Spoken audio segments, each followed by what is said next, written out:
जय हिंद बच्चों, मेरे YouTube channel BSM teaching institute में आपका स्वागत है। बच्चों आज हम लोग पढ़ने वाले हैं कक्षा 10 का मैथ, जिसमें हम लोग बच्चों आज पढ़ेंगे पृष्ठीय क्षेत्रफल एवं आयतन। पृष्ठीय क्षेत्रफल एवं आयतन बच्चों ये हमारा अभ्यास प्रश्न 12.1 का ये बच्चों 7वां सवाल है। इससे पहले हम लोगों ने एक वीडियो में प्रश्न 1 से लेकर 6 तक के प्रश्नों को देख लिया है। यहाँ पर हम लोग प्रश्न 7 से बच्चों पूरे चैप्टर को कवर करेंगे। ठीक है, तो चलिए स्टार्ट करते हैं। ठीक है, लिखा हुआ है,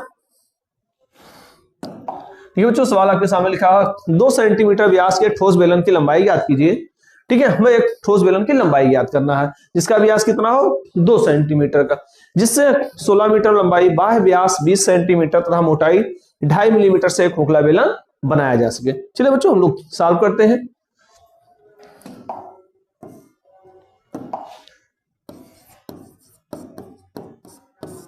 ठीक है, क्या दिया है, एक ठोस बेलन है जिसका व्यास कितना है 2 सेंटीमीटर।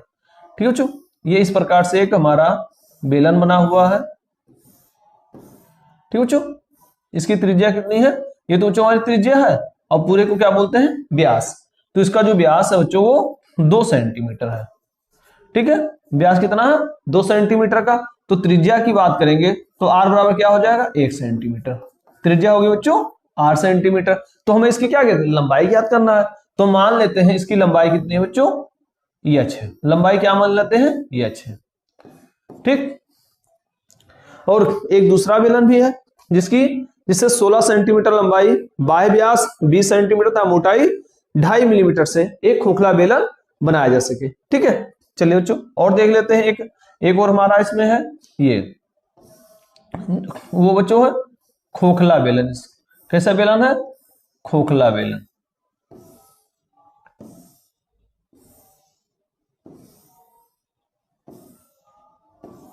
ठीक,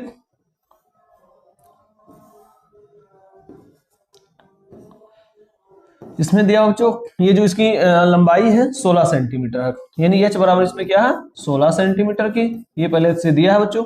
ठीक है, इसका बाह्य व्यास 20 सेंटीमीटर है।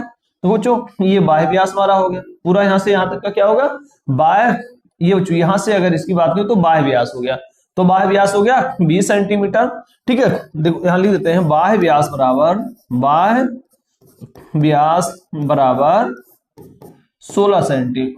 बाह्य व्यास बराबर 20 सेंटीमीटर।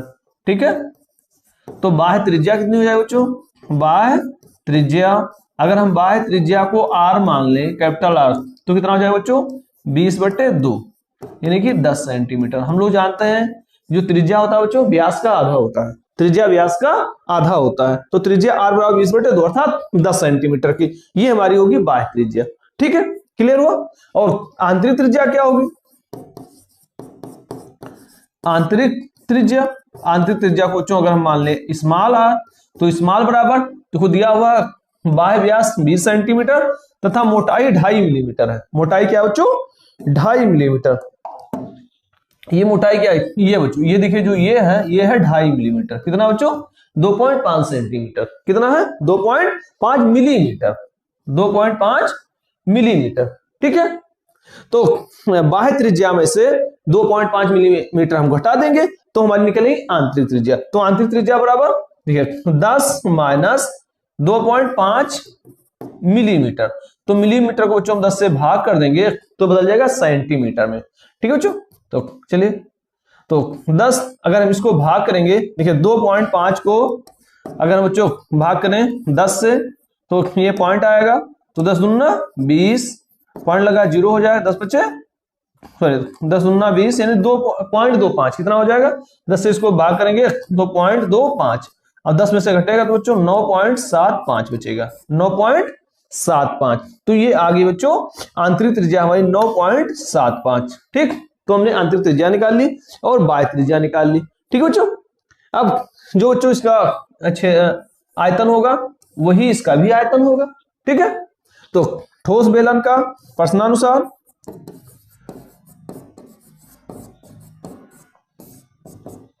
ठोस बेलन का आयतन बराबर, ठोस बेलन का आयतन बराबर, ठीक है, ये होगा किसके खोखले बेलन का आयतन, खोखले बेलन का आयतन, खोखले बेलन का आयतन। ठीक है, ठीक है बच्चों।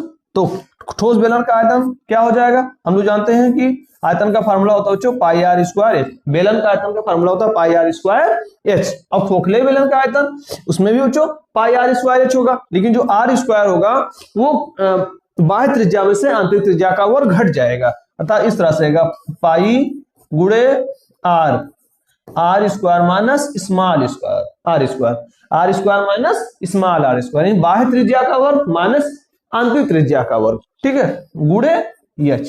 ठीक है बच्चों। तो चलिए हम लोग यहाँ इसका मान रखते हैं। तो बच्चों ये पाई से पाई गवा, पाई कट गया हमारा। तो आर जैसे हम लोग देखा था बच्चों, ये पूरा हमारा था 2 सेंटीमीटर, तो इसकी त्रिज्या होगी 1 सेंटीमीटर। तो ये क्या होगा बच्चों, 1 का वर्ग, और ये एच हमको निकालना है। ठीक, और यहाँ आर स्क्वायर हो गया बच्चों 1 हो गया 10 और 1 हो गया 9.75, 9.75। ठीक है बच्चों। तो देखिए क्या होगा, 10 का वर्ग माइनस 9.75 का वर्ग, ठीक, गुणे अब एच का वैल्यू दिया बच्चों, एच बराबर 16। तो यहां क्या हो जाएगा,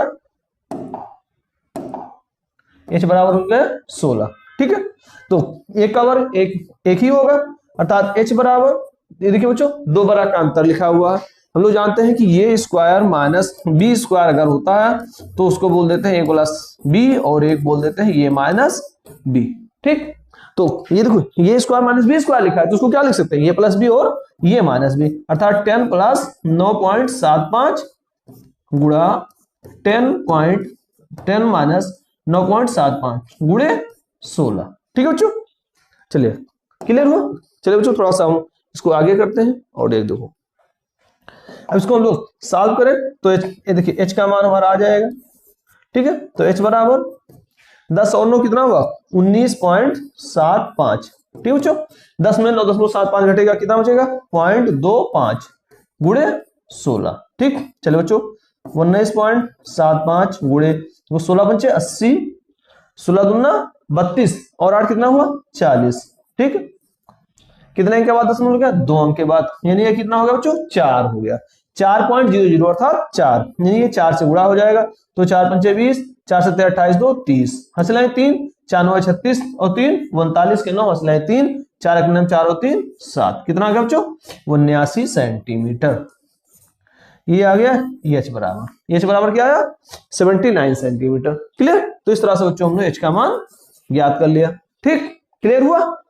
ये हमको याद करना था, एच का मान ही तो याद करना था। लिखिए बच्चों क्या लिखा, तो ठोस बेलन की लंबाई या तो ठोस बेलन की लंबाई कितनी है 79 सेंटीमीटर। ठीक, क्या किया गया बच्चों, देखिए जो बाह्य व्यास दिया हुआ था वो फिर हमने बाह्य व्यास से बाह्य त्रिज्या ज्ञात कर ली, उसके बाद आंतरिक त्रिज्या ज्ञात कर ली, चूंकि मोटाई दी हुई थी 2.5 mm। ठीक है, क्या दिया था बच्चों 2.5 मिलीमीटर। तो 2.5 मिलीमीटर को अगर 10 से भाग करेंगे तो किसमें बदल जाएगा, सेंटीमीटर में बदल जाएगा। ठीक है, 2.5 मिलीमीटर को हमने 10 से भाग गया तो बदल गया सेंटीमीटर में। क्लियर। तो ये हो गया 0.25 सेंटीमीटर। ठीक, इसको घटाया गया तो 9.75 सेंटीमीटर बचा, तो आंतरिक त्रिज्या आ गई 9.75। ठीक, अब जो ठोस बेलन का आयतन वो खोखले बेलन के आयतन के बराबर होगा। ठीक है, तो इस तरह से बच्चों हमने मान रखे एच का मान ज्ञात किया 79 सेंटीमीटर। क्लियर हुआ, समझ में आ गया। तो चलिए बच्चों एक और सवाल को हम देखते हैं। एक और सवाल देखिए आपके सामने लिखा हुआ है, 9 सेंटीमीटर आंतरिक त्रिज्या वाला एक अर्धगोलीय कटोरा एक दरों से भरा है। देखिए बच्चों जैसा पहले सवाल कह रहा है उसके अनुसार अगर आप लोग फिगर बनाने का प्रयास करेंगे, चित्र बनाने का प्रयास करेंगे तो बहुत ही अच्छी तरह से आपको समझ में आ जाएगा। तो जैसा जैसा सवाल कहता है वैसा वैसा हम लोग काम करते हैं। देखिए सवाल पहला नंबर क्या कहता है कि 9 सेंटीमीटर आंतरिक त्रिज्या वाला एक अर्धगोलीय कटोरा एक दरों से भरा है। क्या कह रहा है बच्चों, देखिए समझते हैं, पहले हम लोग पहले चित्र बनाते हैं। बच्चों ये कह रहा है कि एक अर्धगोलीय कटोरा, क्या है अर्धगोलीय कटोरा है। ठीक है, इस तरह से बच्चों है अर्धगोलीय कटोरा, ये हमारा एक कटोरा है। एक कटोरा बच्चों कैसा, ये है कटोरा अर्धगोलीय। ठीक है, ये अर्धगोलीय कटोरा है। ठीक, और ये किससे भरा है, दरों से भरा हुआ है। दरों मतलब पानी से भरा हुआ है। ठीक है, और इसकी त्रिज्या दी है बच्चों, इसकी त्रिज्या दी है 9 सेंटीमीटर। कितनी त्रिज्या दी है, यहां से यहां तक इसकी त्रिज्या है आर बराबर 9 सेंटीमीटर। ठीक है बच्चों, ये त्रिज्या कितनी है 9 सेंटीमीटर। अर्धगोलीय कटोरा द्रव से भरा है। क्लियर हुआ? द्रव मतलब ये सब, ये पूरा जल से भरा है।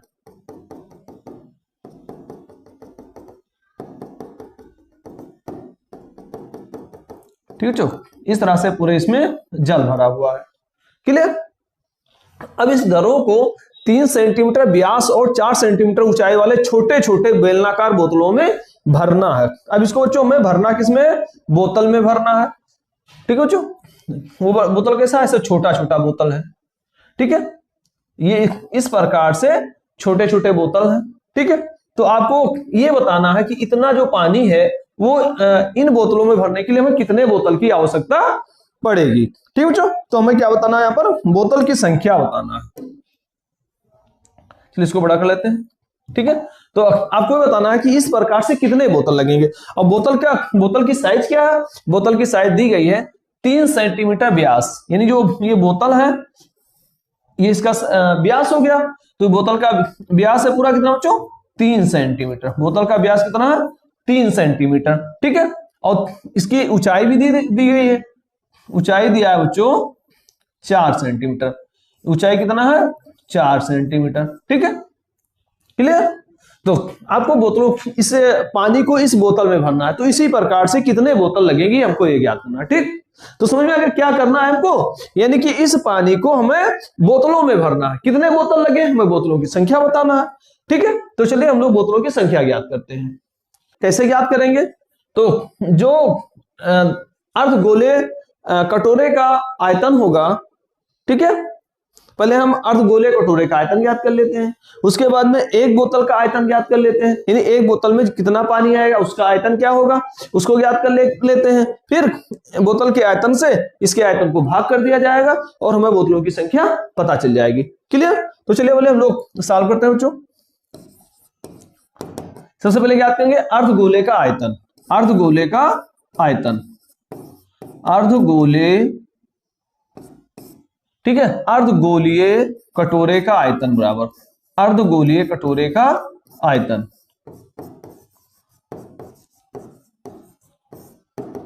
ठीक बच्चों, देखिए अर्धगोलीय कटोरे का आयतन। अब कटोरे का आयतन का फार्मूला होता है बच्चों, गोले का आयतन होता है 4/3 पाई आर क्यूब। क्या होता है बच्चों? 4/3 पाई आर क्यूब। चूंकि ये अर्धगोला है तब क्या होगा? तो देखिए बच्चों 4/3 को हम 2 से भाग कर देंगे, 4/3 पाई आर क्यूब बटे 2 हो जाएगा। ठीक है, अर्धगोलीय कटोरे का आयतन 4/3 पाई आर क्यूब बटे 2 हो गया, यानी इसको हमने 2 से भाग कर दिया तो अर्ध कटोरे का आयतन निकला है। ठीक है बच्चों, चलिए इसको हम लोग पहले ज्ञात करते हैं। तो 4/3 पाई को बच्चों पाई ही रहने देते हैं इसे। ठीक, आर का मान क्या है? 9, तो ये होगा बच्चों 9 का होल क्यूब। ठीक, और बटा 2। ठीक, चलिए इसको सॉल्व करते हैं। तो 2 कम 2, 2 दूना 4। ठीक, तो 2 पाई गुणे 9 का 9 3 बार है, 9 गुणे 9 गुणे 9 बटे 3। ठीक बच्चों, ठीक है, 3 3 3 त्रिक का 9, तो कितना हुआ?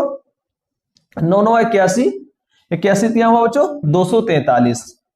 ठीक है, देखो 2 तिहाई थोड़ा सा उड़ा 6 पाई गुणे 9 9 81, तो इसको 6 करने में 6 6 48, यानी 486 पाई।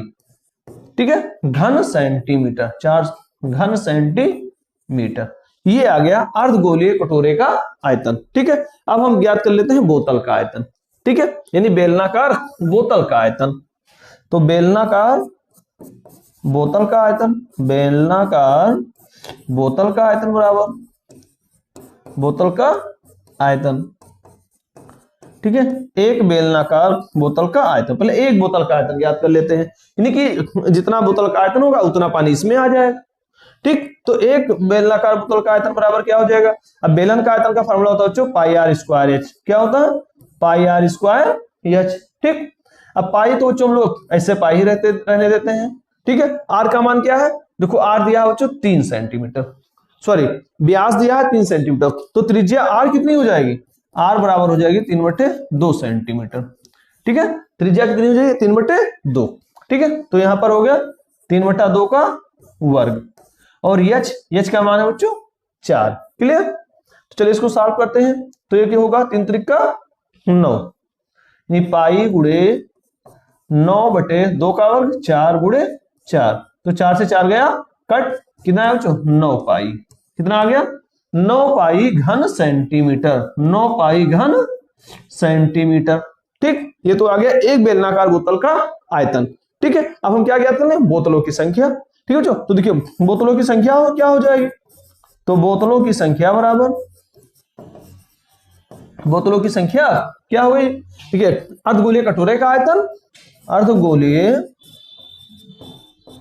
अर्धगोलीय कटोरे का आयतन, ठीक है बच्चों, बटे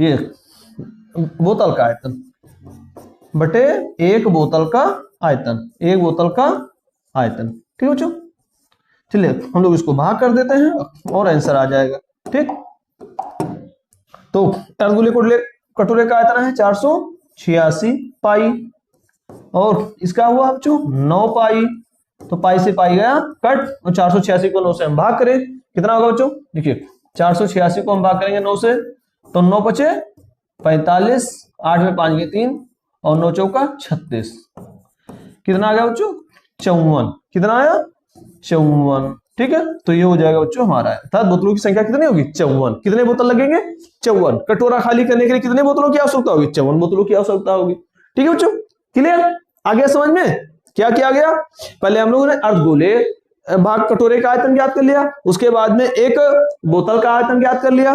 ठीक, फिर कटोरे के आयतन को बोतल के आयतन से हमने भाग कर दिया, और हमें बोतलों की संख्या प्राप्त हो गई, कितनी आ गई 54। ठीक बच्चों, समझ में आ गया।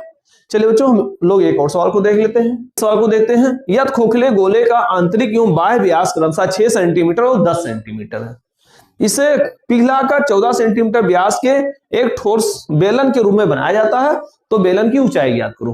क्या है बच्चों, देखिए एक गोला बना हुआ है, ठीक है, उस गोले को पिघला करके एक ठोस बेलन बनाया जाता है।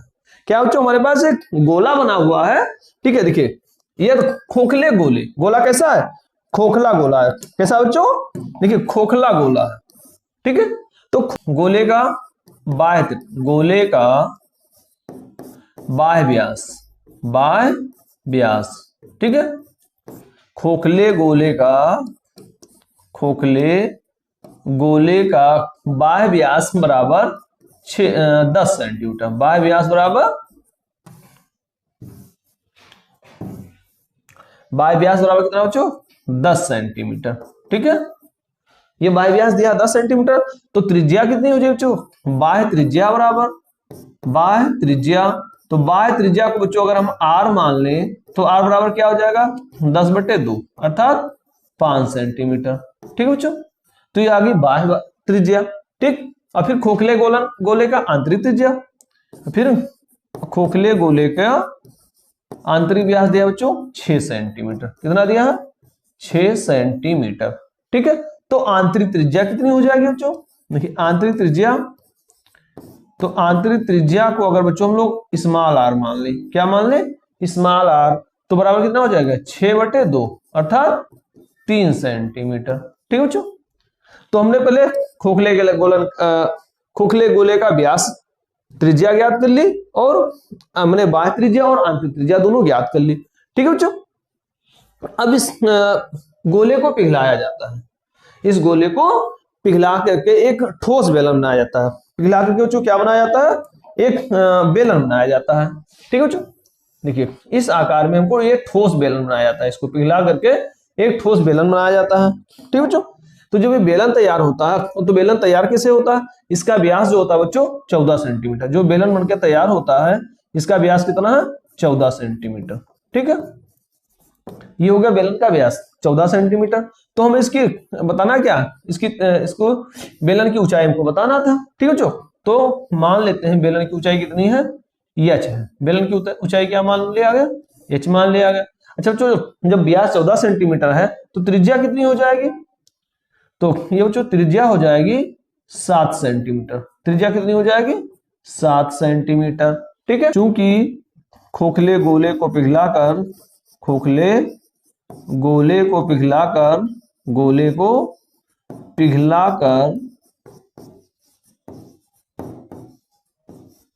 ठीक है एक ठोस बेलन बनाया जाता है, एक ठोस बेलन बनाया जाता है।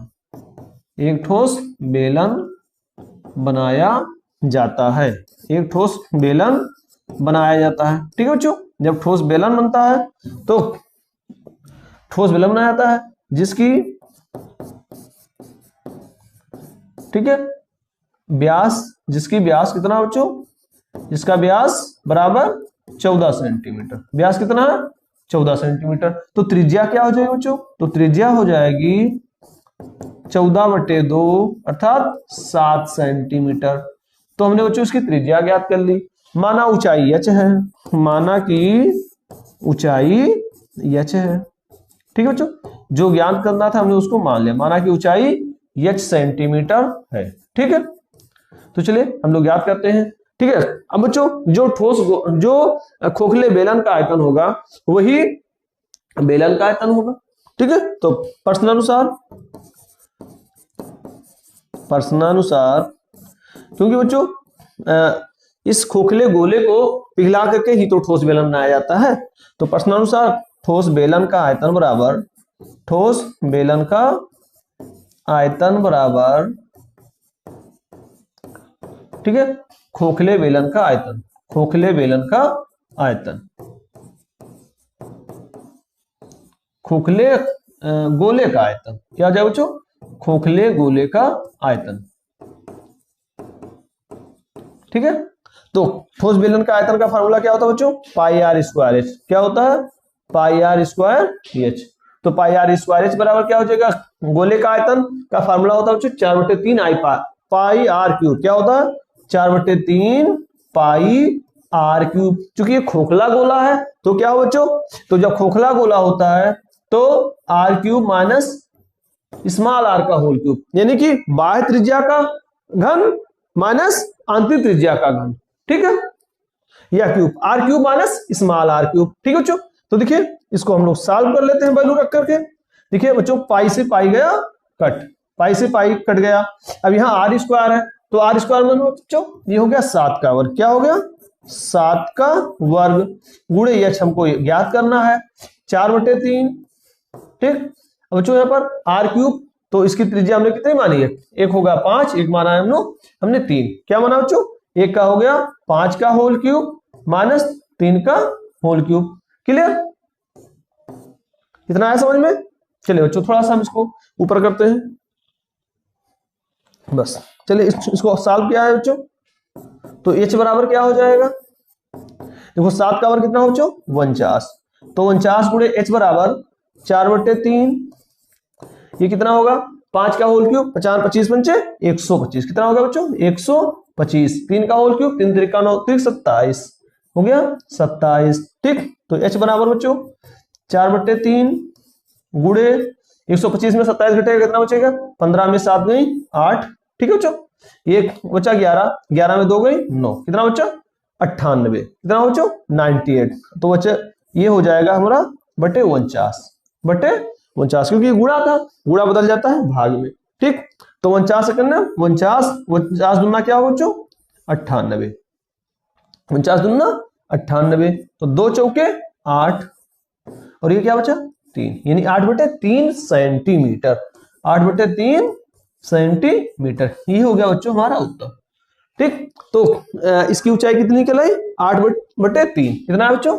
8/3 सेंटीमीटर। अर्थात जो नया बेलन बनाया जाएगा वो कितनी ऊंचाई का होगा? 8/3 सेंटीमीटर का होगा। इसको अगर आप चाहें तो भाग करके भी इसका उत्तर लिख सकते हैं। ठीक है, देखिए 8 लोग स्क्रीनशॉट ले लें, फिर उसके बाद हम लोग अगला सवाल देखते हैं। एक लंबवृत्तीय शंकु की ऊंचाई 8.4 सेंटीमीटर है। क्या बना है बच्चों? एक लंबवृत्तीय शंकु है जिसकी ऊंचाई कितनी है? 8.4 सेंटीमीटर और इसके आधार की त्रिज्या है 2.1 सेंटीमीटर। ठीक, इसको पिघलाकर एक गोला बनाया जाता है। क्या बनाया था? गोला बनाया जाता है। तो गोले की त्रिज्या ज्ञात करो। चलिए बच्चों देख लेते हैं इसको भी।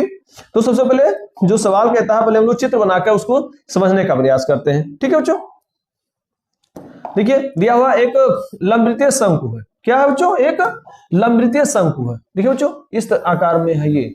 देखिए एक हमारा ये शंकु बना हुआ है। ठीक है, इस शंकु की ऊंचाई दी गई है। ऊंचाई कितनी दी है बच्चों? देखते हैं इसकी जो ऊंचाई दी है, तो बच्चों ये इसका हो गया केंद्र। इतने को हम लोग क्या बोलेंगे? त्रिज्या, आर बोलेंगे। और त्रिज्या दी है बच्चों 2.1 सेंटीमीटर। त्रिज्या कितनी दी गई है, r बराबर है 2.1 सेंटीमीटर, ये इसकी त्रिज्या दी गई है, ठीक है।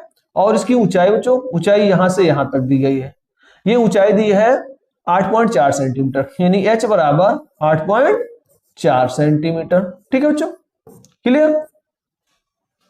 अब इसको पिघलाया जाता है, क्या क्या आता है, इसको पिघला करके एक घन बनाया जाता है। क्या बनता है बच्चों, एक घन बनता है, नहीं सॉरी, इसको पिघला करके एक गोला बनाया जाता है। क्या क्या बच्चों, इसको पिघला करके, संघ को पिघला करके गोला बनाया जाता है। क्या बनता है, गोला।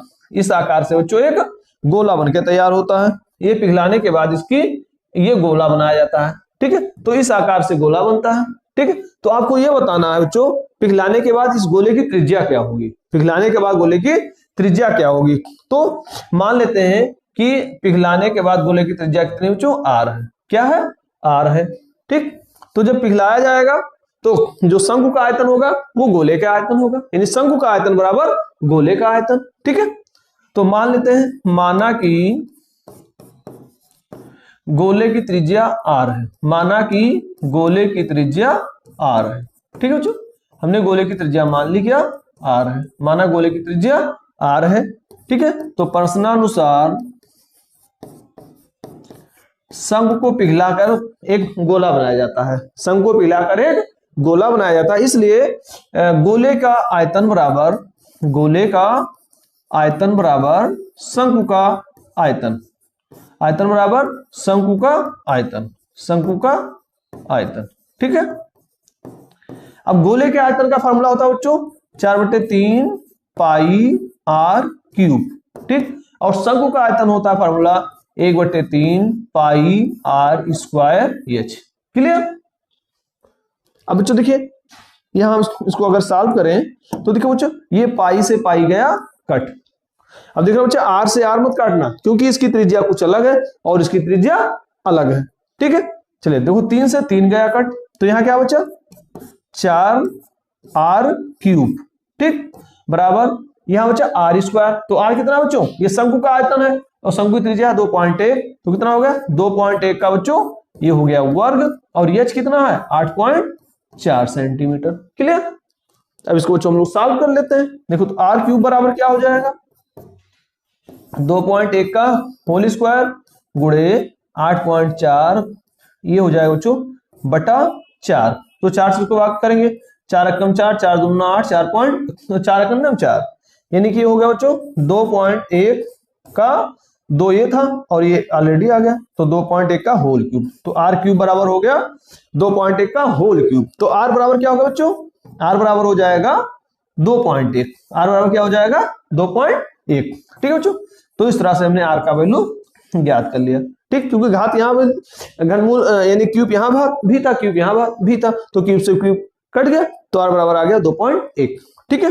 तो इसकी त्रिज्या कितनी आ गई बच्चों, 2.1 सेंटीमीटर। तो इस तरह से हम लोगों ने गोले की त्रिज्या ज्ञात कर ली, क्लियर हुआ, समझ में आ गया बच्चों क्या किया गया। चलिए इसको हम लोग सरसी निगाह से फिर से देखते हैं। देखिए बच्चों, एक लंबवृत्तीय शंकु की ऊंचाई 8.4 सेंटीमीटर थी, ऊंचाई क्या थी, ये शंकु बना है, इसकी ऊंचाई थी 8.4 सेंटीमीटर और इसकी त्रिज्या थी 2.1 सेंटीमीटर, आधार की त्रिज्या थी 2.1 सेंटीमीटर। तो ये शंकु बना है। अब इस शंकु को पिघलाया जाता है, शंकु को पिघलाया जाता है, पिघलाने के बाद एक गोला बनता है इस आकार का। हम तो मान लेते हैं इसकी त्रिज्या r है। तो जब बच्चों पिघलाया गया तो जो इसका आयतन होगा वही तो गोले का आयतन होगा, भाई जो गोला बनेगा वो इसी के शंकु के आयतन के बराबर होगा, तो वही हमने रख दिया, गोले का आयतन बराबर शंकु का आयतन। तो गोले का आयतन का फॉर्मूला होता है 4/3 पाई r क्यूब और शंकु का आयतन होता है 1/3 पाई r स्क्वायर h। तो पाई से पाई कट गया, इस 3 से ये 3 कट गया, तो यहाँ बच्चे 4r क्यूब बराबर 2। अब यहाँ r की वैल्यू थी 2.1, तो 2.1 का होल स्क्वायर हो गया, गुणे h की वैल्यू थी 8.4, ठीक है बच्चों। तो इस तरह से हमने सॉल्व किया, तो r का मान आ गया 2.1 सेंटीमीटर, ठीक है बच्चों। तो इस तरह से हम लोगों ने r का मान ज्ञात कर लिया, क्लियर। तो चलिए स्क्रीनशॉट लेना चाहे तो स्क्रीनशॉट ले लीजिए, जब उसके बाद हम अगला सवाल देखते हैं। चलिए बच्चों एक और सवाल को देखते हैं। देखिए सवाल आपके सामने लिखा हुआ है, 12 सेंटीमीटर आधार तथा 24 सेंटीमीटर ऊंचाई के धातु के एक शंकु को पिघलाकर 6 सेंटीमीटर व्यास की कितनी ठोस वृत्तीय गेंद बनाई जा सकती है, ठीक है बच्चों। जिससे पहले अभी हम लोगों ने इससे पहले पढ़ा था, ठीक वही सवाल एकदम बच्चों, उसी तरह से ये भी सवाल है, ठीक है। तो चलिए इसको हम भी सॉल्व करते हैं। क्या किया गया है, इसमें बच्चों एक शंकु बना हुआ है, ठीक है, ये देखिए एक शंकु है, इस तरह से एक शंकु बना हुआ है, इसमें दिया हो बच्चों, ये इसकी आधार की त्रिज्या है 12 सेंटीमीटर। त्रिज्या कितनी है बच्चों? 12 सेंटीमीटर, ये इसकी आधार की त्रिज्या है। और इसकी ऊंचाई जो है बच्चों 24 सेंटीमीटर, ये हो गई इसकी ऊंचाई। ठीक है, h बराबर कितना है? 24 सेंटीमीटर। ठीक है बच्चों, तो h का मान पता है और त्रिज्या r पता है। अब इसको पिघलाया जाता है, पिघलाने के बाद एक 6 सेंटीमीटर व्यास का गोला बनाया जाता है। ठीक है बच्चों, पिघलाने के बाद क्या बनता है? एक गोला बनता है। ठीक है, इस तरह से आपको ये बताना है इस प्रकार से कितने गोले बन सकते हैं। ठीक है बच्चों, यानी कि हमें ये बताना है कि 6 सेंटीमीटर व्यास का कितना गोला बन सकता है। ठीक है, ये इसका हो गया बच्चों व्यास, यानी d बराबर हो गया 6 सेंटीमीटर। ठीक है, तो इसकी त्रिज्या r बराबर क्या हो जाएगी? 6/2 अर्थात 3 सेंटीमीटर। ठीक है बच्चों, यानी कि जो नया गोला बनेगा उसकी त्रिज्या कितनी होगी? 3 सेंटीमीटर। यानी कि 3 सेंटीमीटर त्रिज्या वाले कितने गोले बनाए जा सकते हैं? इस धातु को, इस शंकु को पिघलाने के बाद कितने गोले बन सकते हैं, अर्थात गोलों की हमें संख्या ज्ञात करना है, गेंद की संख्या ज्ञात करना है। गेंद भी तो गोल ही होता बच्चों। ठीक है, यानी कि हमको गेंद की संख्या बताना, कितनी गेंद बनेगी। तो चलिए बच्चों हम लोग सॉल्व करते हैं। तो ये तो दिया ही हुआ है, दिया है शंकु की त्रिज्या बराबर, शंकु की त्रिज्या कितनी बच्चों? 12 सेंटीमीटर। ठीक है, ऊंचाई कितनी दी है? ऊंचाई दिया बच्चों 24 सेंटीमीटर। ठीक है, तो शंकु की त्रिज्या और ऊंचाई हो गई। क्लियर। अब हमको क्या है? देखो गोला दिया हुआ है, गेंद दिया हुआ। ठीक है, गेंद की त्रिज्या दी हुई है 3 सेंटीमीटर। ठीक है, हम लोग देख लेते हैं शंकु का आयतन कितना है। ठीक है, तो चलिए शंकु का आयतन पहले हम ज्ञात करते हैं। शंकु का आयतन बराबर, ठीक है जो, पहले हम लोग शंकु का आयतन ज्ञात कर ले। तो शंकु का आयतन बराबर क्या होगा? इसका फार्मूला होता है 1/3 पाई आर स्क्वायर एच। ठीक है, ये शंकु का आयतन होगा 1/3 पाई आर स्क्वायर एच। तो 1/3 पाई बच्चों में से पाई ही रहने देंगे, आर स्क्वायर मतलब क्या हुआ? 12 का वर्ग, और एच बराबर हो गया बच्चों 24। क्लियर। तो एक हुआ पाई गुणे 12 का वर्ग हुआ बच्चों 144 गुणे 24।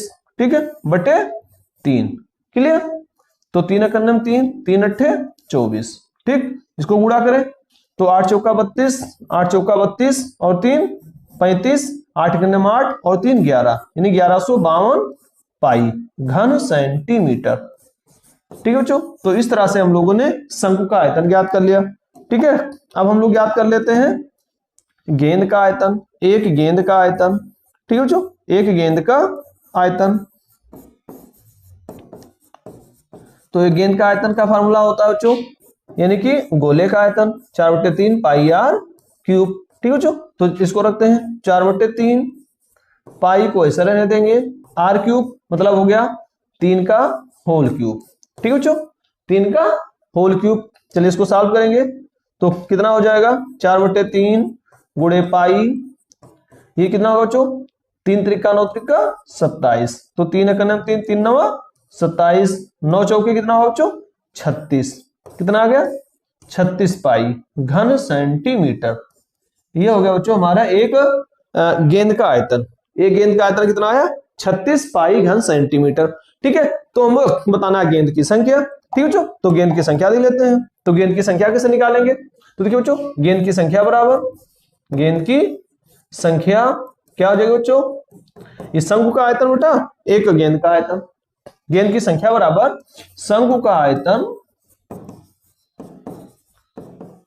बटे एक गेंद का आयतन बटे एक गेंद का आयतन, एक गेंद का आयतन।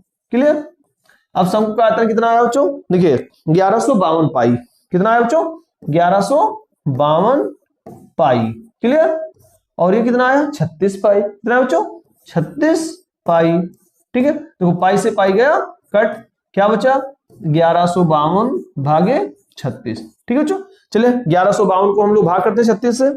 तो चलिए बच्चों इसको हम भाग करते हैं। देखिए 36 दिया, 3 छक 18, 3 त्रिका 9 और 10, 15 में 8 गए 7। ठीक है बच्चों, 2 तारा 2, तो 36 दूना 72। कितना आ गया बच्चों? 32। तो गोली की संख्या कितनी आ गई, गेंद की संख्या कितनी आ गई बच्चों, 32। ठीक है, और ये बच्चों हो जाएगा हमारा उत्तर। ठीक, तो कितने गेंद बनाई जा सकती है, 32 गेंद बनाए जा सकते हैं। ठीक है, कितनी ठोस वृत्तीय गेंद बनाई जा सकती है, 32 ठोस गेंदें बनाई जा सकती है। क्लियर हुआ। क्या किया गया बच्चों, हमने पहले शंकु का आयतन ज्ञात कर लिया। ठीक, उसके बाद में एक गेंद का आयतन ज्ञात कर लिया, फिर गेंद के आयतन से शंकु के आयतन में गेंद के आयतन से भाग कर दिया गया और हमें गेंद की संख्या पता चल गई। क्लियर। तो इस तरह से हमने सवाल नंबर 11 को देख लिया। चलिए बच्चों सवाल नंबर अगला देख लेते हैं। तो चलिए बच्चों एक और सवाल देखिए, आपके सामने लिखा हुआ है, एक गोल कैरम, गोल कैरम, कैरम कैसा बच्चों, गोल कैरम है। एक गोल कैरम बॉल जिसका व्यास 28 सेंटीमीटर है को पिघलाकर 35 सेंटीमीटर आधार के व्यास वाला लंब वृत्तीय शंकु बनाया जाता है। तो शंकु की ऊंचाई ज्ञात करो। ठीक है बच्चों, चलिए ज्ञात करते हैं। इससे पहले हम लोगों ने देखा था कि शंकु दिया होता था, शंकु को पिघला करके गेंद बनाया जाता था। ठीक है, यहाँ पर गेंद दिया हुआ है यानी गोला दिया गया है, कैरम बॉल अर्थात गोला दिया हुआ है। ठीक है, तो इससे हमको बच्चों बनाना है लंब वृत्तीय उस शंकु बनाना है। ठीक है, चलिए देखते हैं बच्चों। एक देखिए, एक गेंद गोला दिया हुआ है यानी कि एक इस तरह से बच्चों एक गेंद बना हुआ है, कैरम बॉल है जिसका व्यास कितना बच्चों 28 सेंटीमीटर, यानी इसका जो व्यास दिया हुआ ये यहां से यहां तक बच्चों कितना है 28 सेंटीमीटर, यानी कि गेंद का व्यास डायमीटर कितना बच्चों 28 सेंटीमीटर है। तो इसकी त्रिज्या कितनी होगी, तो आर बराबर बच्चों हो जाएगा 14 सेंटीमीटर। ठीक है, क्लियर। अब इसको पिघलाया जाता है, क्या किया था, इसको पिघला करके बच्चों एक लंब वृत्तीय शंकु बनाया जाता है। ठीक है, इसको पिघलाने के बाद क्या बनाया जाता है, एक शंकु बनाया जाता है। इस तरह से बच्चों एक शंकु का निर्माण होता है पिघलाने के बाद। ठीक, ये हमारा शंकु हो गया। अब आपको ठीक है, अब हमें यह बताना है कि जब इसको पिघलाकर शंकु बनाया जाता है तो दिया बच्चों इसका जो पिघलाकर 35 सेंटीमीटर आधार के व्यास वाला, यानी कि ये जो हो गया इसका व्यास, और इसका व्यास कितना बनता है बच्चों डी बराबर 35 सेंटीमीटर।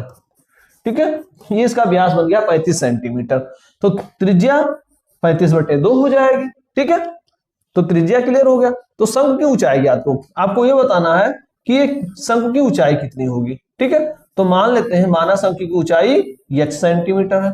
शंकु की ऊंचाई क्या है h सेंटीमीटर, माना, जो नहीं पता उसको ज्ञात कर ले। माना कि शंकु की ऊंचाई बराबर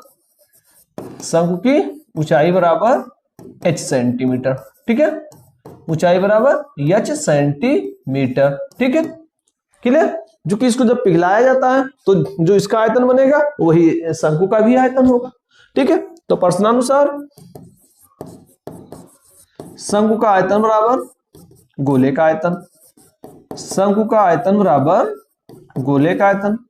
चूंकि जब बच्चों पिघलाया जाएगा तो पिघलाने के बाद जो भी नया आइटम बनेगा वो उसके आयतन के ही बराबर होगा। ठीक है, तो शंकु का आयतन बराबर देखिए कैरम बॉल का आयतन, गोल कैरम बॉल का आयतन, गोल कैरम बॉल का आयतन। ठीक है, बॉल का आयतन। ठीक बच्चों,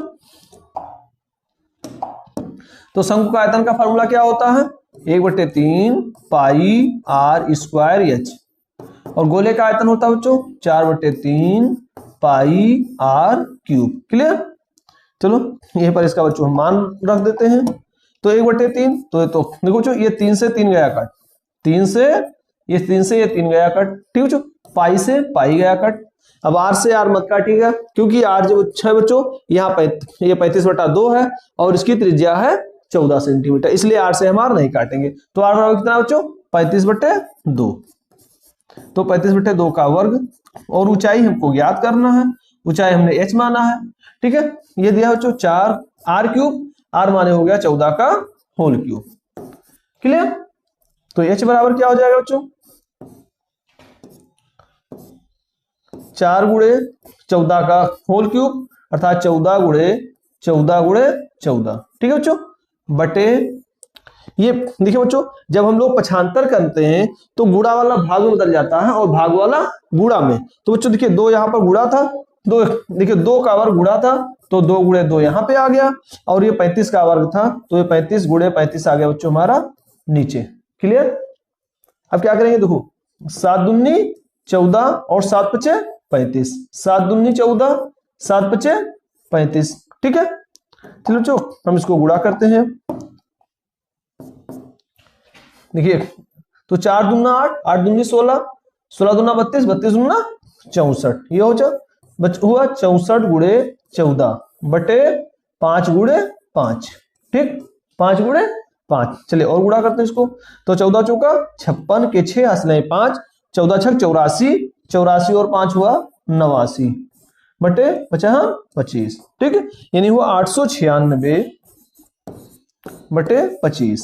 ठीक, तो 25 दिया 75, 9 में 5 गए 4, 8 में 7 गए 1, उतारो 6।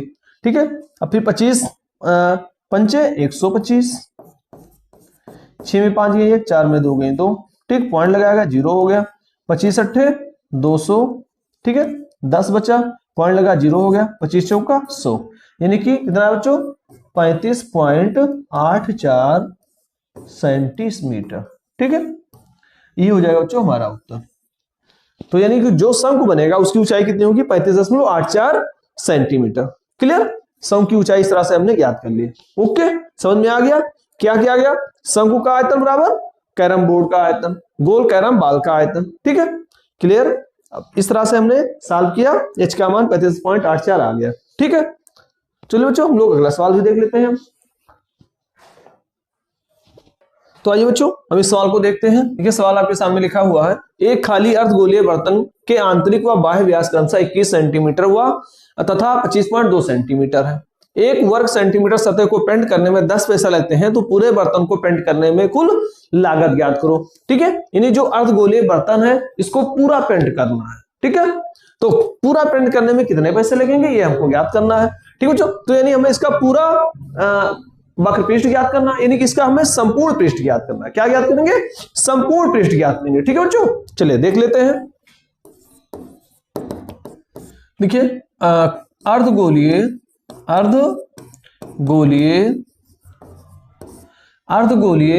बर्तन की बाह्य त्रिज्या पहले देख लेते हैं बच्चों। बाह्य त्रिज्या देखो बच्चों दिया है, बाह्य व्यास, बाह्य त्रिज्या को बच्चों कैपिटल आर मान लेते हैं। दिया है बाह्य व्यास 25.2 सेंटीमीटर है, तो त्रिज्या कितनी हो जाएगी 25.2 बटे, देखिए बच्चों 25.2 बटे 2 हो जाएगी। ठीक है बच्चों, अगर हम इसको सॉल्व करें तो कितना होगा 2 कन्ने 2, 2 दूना 4, 2.6 यानी कि 12.6 सेंटीमीटर हो गई। ठीक है बच्चों, क्लियर? ये आ गया बाह्य त्रिज्या। तो आंतरिक त्रिज्या क्या होगी बच्चों, आंतरिक त्रिज्या भी दिया हुआ है, आंतरिक त्रिज्या, और आंतरिक त्रिज्या को बच्चों हम लोग स्मॉल आर मान लेते हैं। ये कितना है 21 बटे 2, तो 21 बटे 2 हो जाएगा। ठीक है बच्चों, इसको हम भाग करेंगे तो 10.5 आ जाएगा, 10.5 सेंटीमीटर। क्लियर? अब हम क्या करें, अर्धगोलीय बर्तन का संपूर्ण पृष्ठ ज्ञात कर ले। ठीक है, तो अर्धगोलीय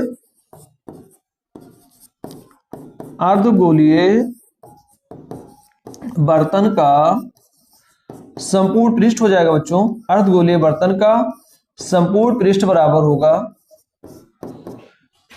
3 पाई और capital R, 3 pi are square plus pi are square हो जाएगा। ठीक है, पाई आर स्क्वायर। क्लियर? क्योंकि बच्चों देखिए जो गोला होता है, गोले का संपूर्ण पृष्ठ होता है बच्चों 6 pi are square plus 2 pi are square, 6 pi are square plus 2 pi are square, तो अर्ध गोला है तो 3 pi are square plus pi are square हो गया। क्लियर? इतना समझ आया? चलिए बच्चों अब हम लोग इसका मान रख देते हैं और उत्तर पहले इसका हम लोग संपूर्ण पृष्ठ ज्ञात करेंगे। तो 3, अब पाई का मान कितना होगा बच्चों 22/7 होता है, 22/7 गुणे आर स्क्वायर, अब आर स्क्वायर हो गया बच्चों 12.6 का वर्ग। ठीक है, फिर पाई का मान होगा बच्चों 22/7 गुणे आर स्क्वायर, यहां पर हो गया बच्चों 10.5 का वर्ग। क्लियर? तो चलो बच्चों हम लोग इसको सॉल्व करते हैं। कितना होगा, ये 3 गुणे 22/7, 22/7 देखो बच्चों 22/7, 12.6 को हम ऐसा लिखेंगे 12.6 गुणे 12.6, ठीक। फिर प्लस 22/7 गुणे 10.5 गुणे 10.5, इस तरह से हो जाएगा। क्लियर। देखो बच्चों 22.7 यहाँ भी है, 22/7 यहाँ भी है, तो हमने क्या किया 22/7 ले लिया कॉमन, तो यहाँ का बच्चा क्या बचा 3 गुणे, अब देखिए बच्चों 12.6 गुणे 12.6, इसको गुणा करते हैं, 12.6 को 12.6 से गुणा करते हैं, कितना हो 6 36, 6 दूनी 12 3 15, 6 कन्ने 6 और 1 7, 2 छक्का 12, 2 दूना 4 1 5, 2 कन्ने 2, 1 छक्के 6, 1 2 के 2, 1 कन्ने में 6 7, 7 5 12 और 6 18, 2 2 4 और 1 5, 1 उतारा 1, यानी 2 अंक के बाद दशमलव हो गया 158.76, कितना हुआ 158.76। क्लियर। अब इसको बच्चों हम लोग गुणा करें 10.5 को गुणा करेंगे 10.5 से, देखो 10.5 का गुणा हो जाएगा 10.5 से, 50 25 5 0 0 तो 2 हो गया, 5 करने 5 0, ठीक, 1 पंचे 5 0 1 5 2, ठीक, कितना है बच्चों 2 अंक के बाद दशमलव 110.25, कितना हुआ 110.25 हो गया। क्लियर। कितना है समझ में। चलो बच्चों अब इसको 3 से गुणा करते हैं, 22/7 गुणे, देखो 3 से गुणा करेंगे, 3 6 18, 3 7 21 22, 3 8 24 और 2 26, 3 5 15, 15 और 2 17, 3 1 9 3 और 1 4, 2 अंक के बाद दशमलव हो गया 476.28 प्लस 110.25, ठीक बच्चों। चलिए इसको भी हम लोग जोड़ते हैं, तो 476.28 को बच्चों हम लोग जोड़ेंगे 110.25, 8 5 13, 2 2 4 और 1 5, 6 और 1 देखिए 6 7 और 1 8, 4 और 1 5, यानी 586.53, कितना बच्चों। तो अच्छा बच्चों लोग यहीं पर 22/7 का भी मान रख दे, तो 3.14 इसका वैल्यू हो गया, गुणे ये आया 586.53, ठीक बच्चों। चलिए इसको हम लोग 3.14 से भी इसको गुणा कर लेते हैं, जब गुणे ही करें तो उसको भी गुणा कर ले बच्चों, 4 3 12, 4 5 20 21, 4 6 24 और 2 26, 4 8 32 और 2 34, 4 5 20 और 3 23। क्लियर। 1 3 3, 1 5 5, 1 6 6, 1 8 8, 1 5 5, फिर 3 से गुणा करेंगे, 3 3 9, 3 5 15, 3 6 18 1 19, 3 8 24 और 1 25, 3 5 15 और 2 17, ठीक, 2 4 9 5 14 6 20, 6 5 11 4 15, 6 5 11 4 15 और 2 17, हंसला 1 9 1 10 10 18 18 3 21 के हंसले 2 2 5 7 7 5 12 12 2 14, 7 और 1 8, 1 उतारा 1, कितने के बाद दशमलव 2 और 2 4, 2 और 2 4, कितना आ गया बच्चों 1841.700 बोले, कितना आया 1841.70, बस, ठीक है। इसको लास्ट के 2 अंक को छोड़ देते हैं, तो इतना आ गया बच्चों वर्ग सेंटीमीटर, वर्ग सेंटीमीटर। क्लियर। तो हमने क्या किया अर्धगोलीय बर्तन का संपूर्ण पृष्ठ कितना आ गया 1841.70 वर्ग सेंटीमीटर, ठीक है बच्चों। चलिए इसको हम बिगाड़ते हैं। क्लियर हुआ।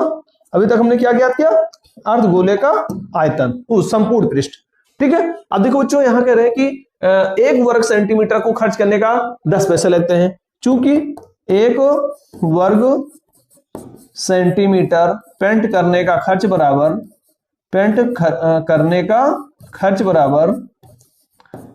करने का खर्च बराबर 10 पैसे, कितना बच्चों 10 पैसे, ठीक है। इसलिए 1841.70 वर्ग सेंटीमीटर पेंट करने का खर्च यानी गुणा हो जाएगा, क्या होगा बच्चों 1841.70 को गुणा होगा किससे 10 से होगा, ठीक है बच्चों। तो कितना हो जाएगा देखिए 1841.7, फिर एक बार 1 और 0 बढ़ जाएगा, 2 अंक के बाद दशमलव हो गया, ये नहीं आ गया 18,417 पैसे, कितना बच्चों 8,417 पैसे, ठीक है। ये आ गया पैसे। अगर हमें इसको रुपयों में चेंज करना तो क्या करेंगे बच्चों 100 से इसको हम भाग कर देंगे, ठीक है। क्या करेंगे 100 से भाग कर देंगे, तो 18,417 को हमने 100 से अगर भाग कर दिया तो ये बदल गया रुपये में, ठीक है बच्चों। 100 से भाग करेंगे तो कितना आएगा, 2 अंक के बाद दशमलव हो जाएंगे, यानी कि 184.17 रुपये। ठीक है बच्चों, ये हो जाएगा हमारा उत्तर। क्लियर, यानी कितना रुपया लगेगा, 184.17 लगेंगे। ठीक, तो चलो बच्चों इस सवाल को सॉल्व करते हैं। देखिए सवाल आपके सामने लिखा है, एक खोखले 14 सेंटीमीटर लंब वृत्तीय बेलन की आंतरिक व बाह्य वक्र पृष्ठों का अंतर 88 सेंटीमीटर है। ठीक है, तो मान लेते हैं, माना कि बेलन की बाह्य त्रिज्या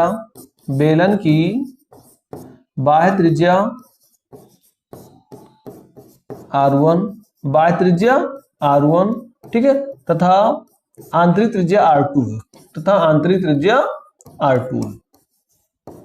ठीक है, तथा आंतरिक त्रिज्या क्या बच्चों, R2 है। ठीक है, ये हमने मान लिया। ठीक, बाह्य त्रिज्या R1 तथा आंतरिक त्रिज्या क्या मान लिया बच्चों, R2। ठीक है, R1 तथा आंतरिक त्रिज्या हमने मान लिया R2। क्लियर, अब इनके वक्र पृष्ठों का अंतर 88 सेंटीमीटर है, वक्र पृष्ठों का अंतर तथा ऊंचाई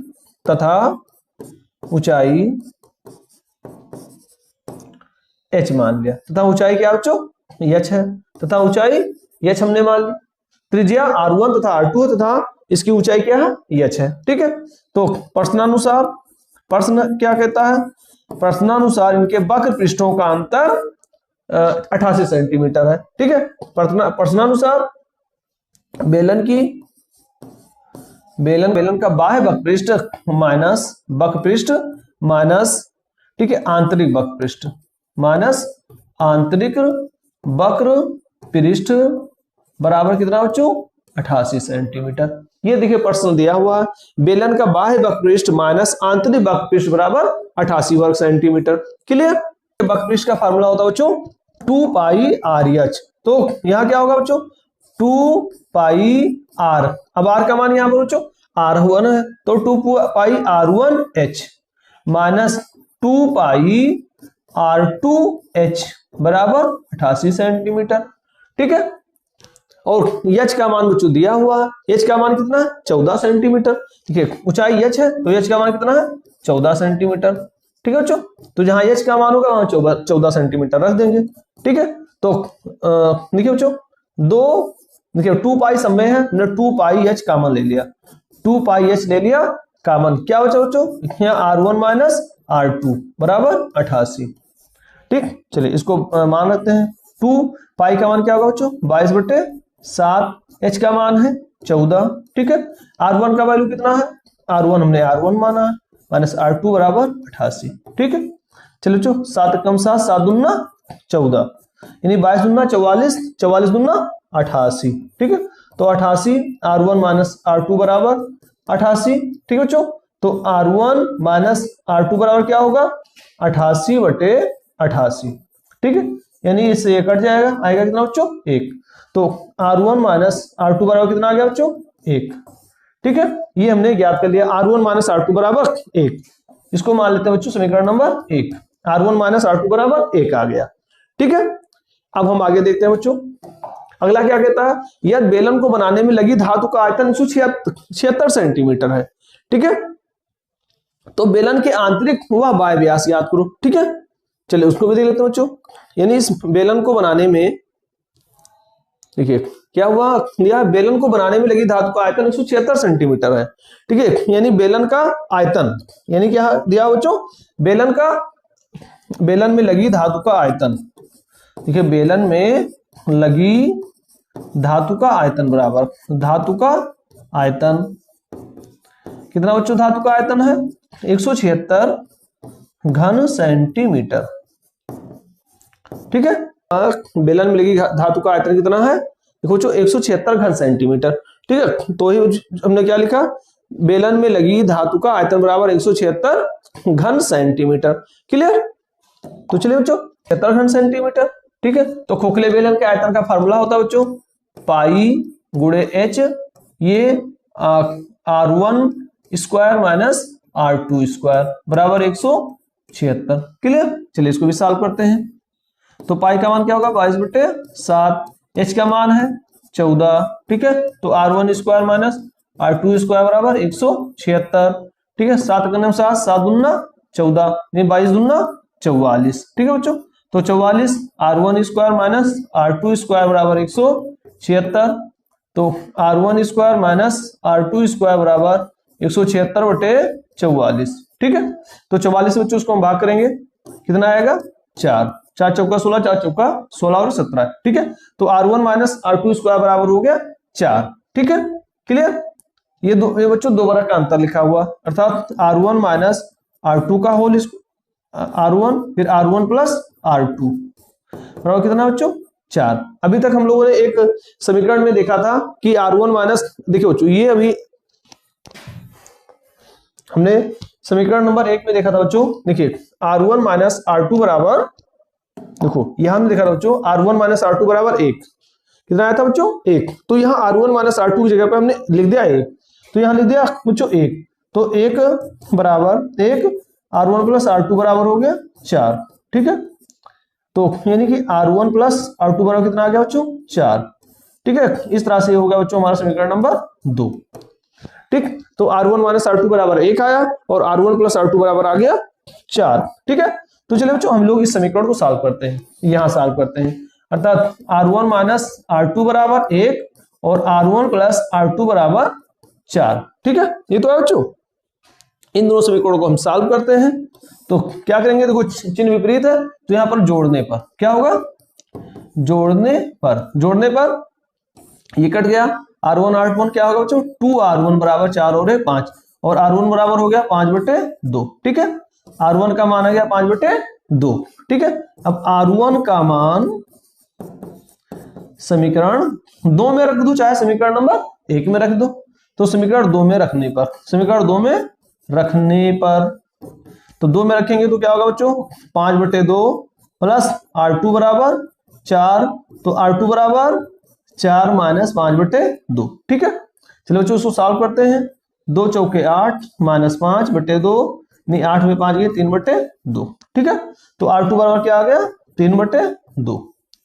R1 का मान आ गया 5/2, R1 का मान आ गया 5/2। ठीक है, और हमें ज्ञात क्या करना था बच्चों, चलिए देख लेते हैं क्या ज्ञात करना था।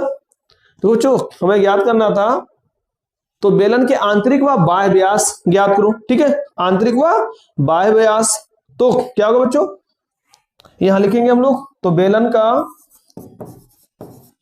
आंतरिक व्यास बराबर आंतरिक व्यास हमने क्या माना था बच्चों, आंतरिक त्रिज्या मानी थी R2, तो आंतरिक व्यास क्या हो जाएगा बच्चों, आंतरिक व्यास हो जाएगा 2 गुणे ये बच्चों है R2। ठीक है, तो 2 गुणे 3/2, 2 से 2 गया कट, तो कितना आ गया बच्चों 3 सेंटीमीटर। ठीक है, और बेलन का बाह्य व्यास, बेलन का बाह्य व्यास कितना हो जाएगा बच्चों, ये भी 2 से गुणा हो जाएगा, यानी 5/2 गुणे 2, 2 से 2 गया कट, कितना आ गया बच्चों 5 सेंटीमीटर। ठीक है बच्चों, तो इस तरह से हम लोगों ने बेलन का आंतरिक व्यास और बाह्य व्यास ज्ञात कर लिया। ठीक है बच्चों, क्लियर। चलिए एक बार फिर से हम इसको देख लेते हैं क्या क्या किया गया। तो बच्चों सवाल तो आपके सामने लिखा ही है, एक खोखले 14 सेंटीमीटर लंबे लंबवृत्तीय बेलन के आंतरिक एवं बाह्य वक्र पृष्ठों का अंतर 88 है, यानी यहाँ पर वक्र पृष्ठ का अंतर दिया हुआ था, तो मैंने माना कि बेलन की बाह्य त्रिज्या R1 तथा आंतरिक त्रिज्या R2 है, और तथा ऊंचाई h दिया था, ऊंचाई कितना था 14 सेंटीमीटर। क्लियर, देखो ये h दिया था 14 सेंटीमीटर, तो बेलन का बाह्य वक्र पृष्ठ माइनस आंतरिक वक्र पृष्ठ बराबर 88 दिया हुआ, वक्र पृष्ठों का अंतर 88 सेंटीमीटर है, तो यानी कि बाह्य वक्र पृष्ठ माइनस आंतरिक वक्र पृष्ठ, तो बाह्य वक्र पृष्ठ के लिए फार्मूला लगा 2πr1h और आंतरिक के लिए 2πr2h। ठीक है, क्योंकि आंतरिक त्रिज्या हमने मानी थी R2 और बाह्य त्रिज्या मानी थी R1। क्लियर, तो इस तरह से बच्चों हम लोगों ने R1 और R2 का वैल्यू ज्ञात किया, कितना आ गया 1, इसको हमने समीकरण नंबर 1 मान लिया। फिर देखिए बच्चों, फिर खोखले बेलन में लगी धातु का आयतन था 176 घन सेंटीमीटर। ठीक है, चूंकि खोखला बेलन था उसका आयतन का फार्मूला R1, देखिए h के जगह पे बच्चों R1 का वर्ग माइनस R के जगह पे R1 का वर्ग माइनस R2 का वर्ग हो गया, तो इसका यहाँ पे हमने R1 प्लस R2 का वैल्यू ज्ञात किया। ठीक है, तो R1 और R2 पता हो गया, तो उसके बाद में हमने समीकरण, देखिए 2 समीकरण बन गए हमारे पास। ठीक है, इन समीकरणों को हल किया तो R1 और R2 का मान पता चल गया। ठीक है बच्चों, तो जब हमने R1 और R2 का वैल्यू ज्ञात कर लिया, तो बेलन का आंतरिक व्यास और बाह्य व्यास हमने 2 से गुणा करके ज्ञात कर लिया। ठीक है बच्चों, तो इस तरह से हमने आंतरिक व्यास और बाह्य व्यास ज्ञात कर लिया। आशा है कि आपके समझ में आ गया होगा बच्चों। अगर नहीं समझ में आया तो एक बार बच्चों इसको वीडियो को फिर से रिवर्स करके आप देख लीजिए और समझ में आ जाएगा। और बच्चों आप इसका स्क्रीनशॉट ले लें, फिर उसके बाद में हम लोग दूसरा सवाल देख लेते हैं। ठीक है, एक और सवाल देखिए आपके सामने लिखा हुआ है, एक 5 मीटर चौड़े कपड़े से 14 मीटर व्यास तथा 24 मीटर ऊंचाई का एक शंकुआकार तंबू बनाया गया है।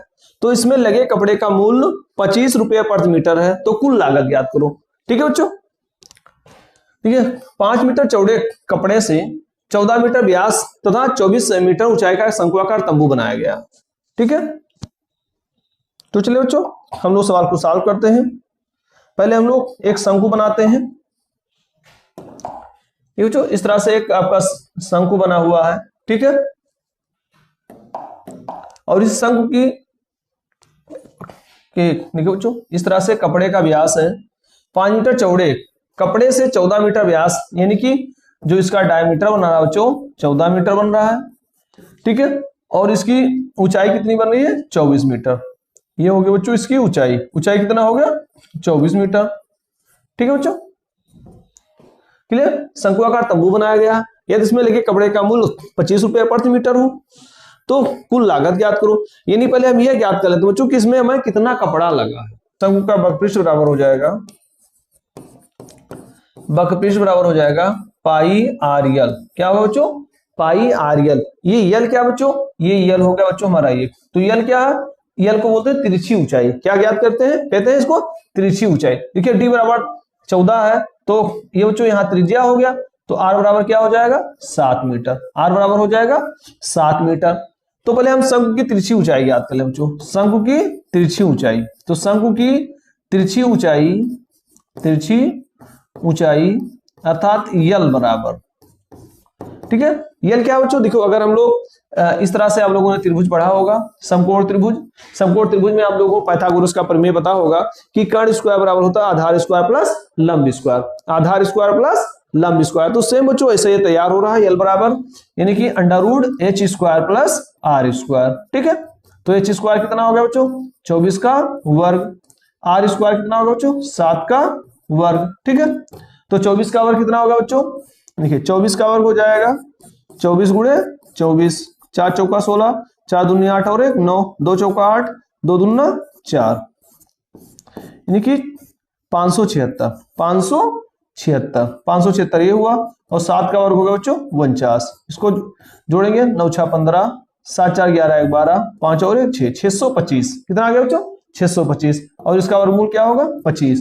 तो यल बराबर कितना आ गया 25। ठीक है, यल बराबर आ गया 25। अब सम तो इतना समझ में आया बच्चों, हमने यल का मान ज्ञात कर लिया, तिरछी ऊंचाई हमने ज्ञात कर ली।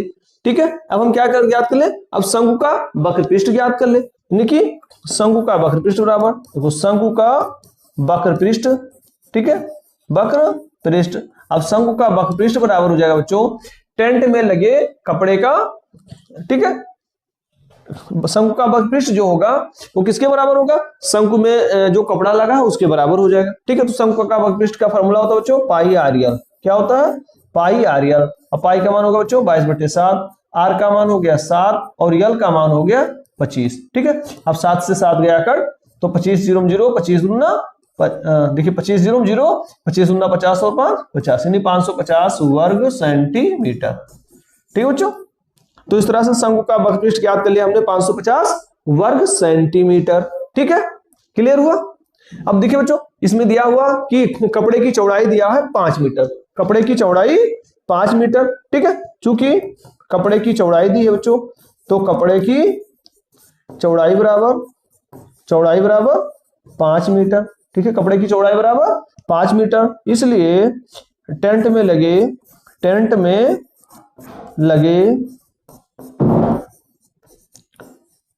कपड़े की लंबाई बराबर, इसलिए टेंट में लगे कपड़े की लंबाई, तो कपड़े की लंबाई क्या हो जाएगी बच्चों, टेंट में लगे कपड़े की लंबाई हो जाएगी 550/5। इसको 5 से भाग कर देंगे तो कितना आ गया बच्चों 110 मीटर आ गया। कितना आ गया 110 मीटर आ गया। यानी कि टेंट में कितने कपड़े लगेंगे 5 मीटर चौड़ाई के 110 मीटर लगेंगे कपड़े। कितने मीटर कपड़े लेंगे 110 मीटर लगेंगे। ठीक है, क्लियर।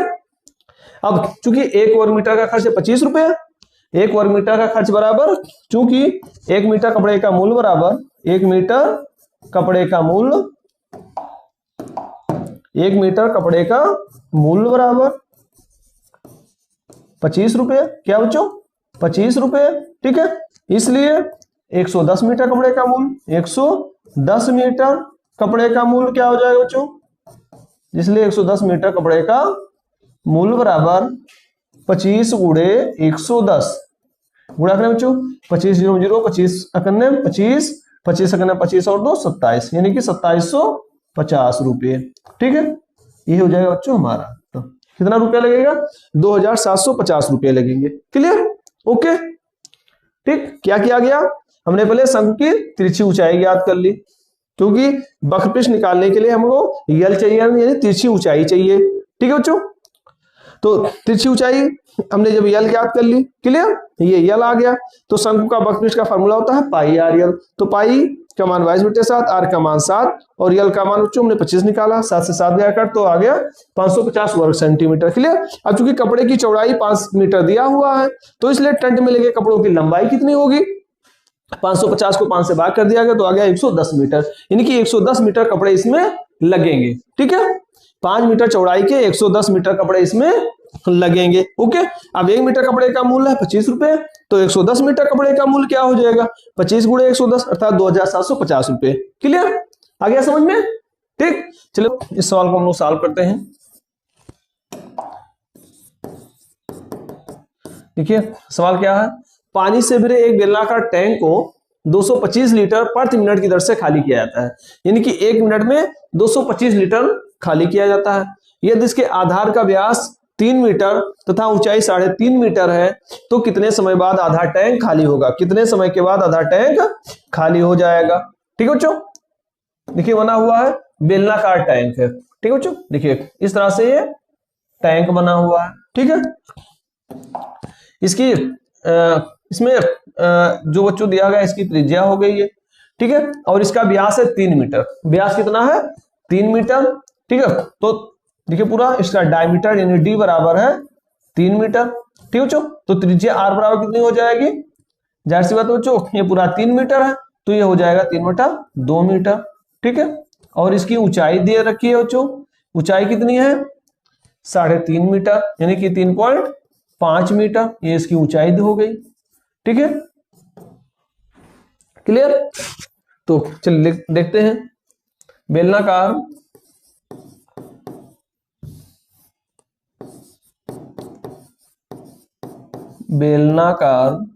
ठीक है टैंक का व्यास कितना बच्चों? 3 मीटर। व्यास कितना है? 3 मीटर। ठीक है बच्चों, अगर हम इसको सेंटीमीटर में चेंज करें तो कितना हो जाएगा? 300 सेंटीमीटर। ठीक है, व्यास कितना हो गया?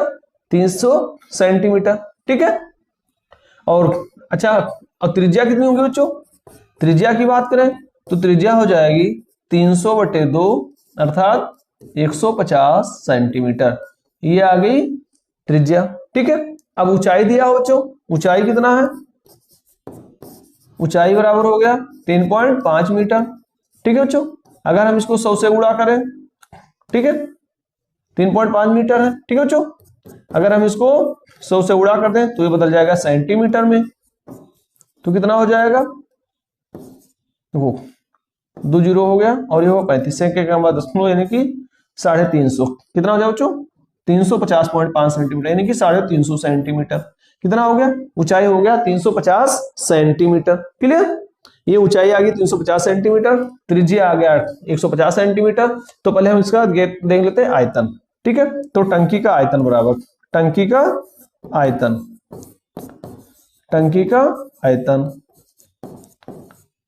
ठीक है बच्चों, देखिए चूंकि टंकी पूरी भरी हुई है तो टंकी का आयतन का फार्मूला, टंकी का आयतन यानी कि बेलन का आयतन।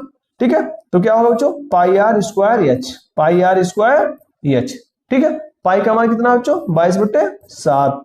आर स्क्वायर यानी कि 150 का होल स्क्वायर। एच का मान कितना बच्चों? 350। ठीक, 7 का नाम 7 बचे 35। कितना है बच्चों? 50। इसको हम लोग सॉल्व करते हैं तो ये 22 गुणे 150 गुणे 150 गुणे 50, ठीक है बच्चों, घन सेंटीमीटर। घन सेंटीमीटर ये क्या है? टंकी का आयतन, टंकी का आयतन है, ठीक है, क्लियर। अब देखिए बच्चों, ये लिखा हुआ पानी से भरे टैंक को 225 लीटर प्रति मिनट की दर से खाली किया जाता है, यानी कि 1 मिनट में कितना लीटर खाली किया था? 225 लीटर। चूंकि अब इसको यहीं छोड़ दी, अभी हम लोग गुणा करें बच्चों, चूंकि 1 मिनट में टंकी खाली होती है बराबर, टंकी खाली होती है बराबर 225 लीटर।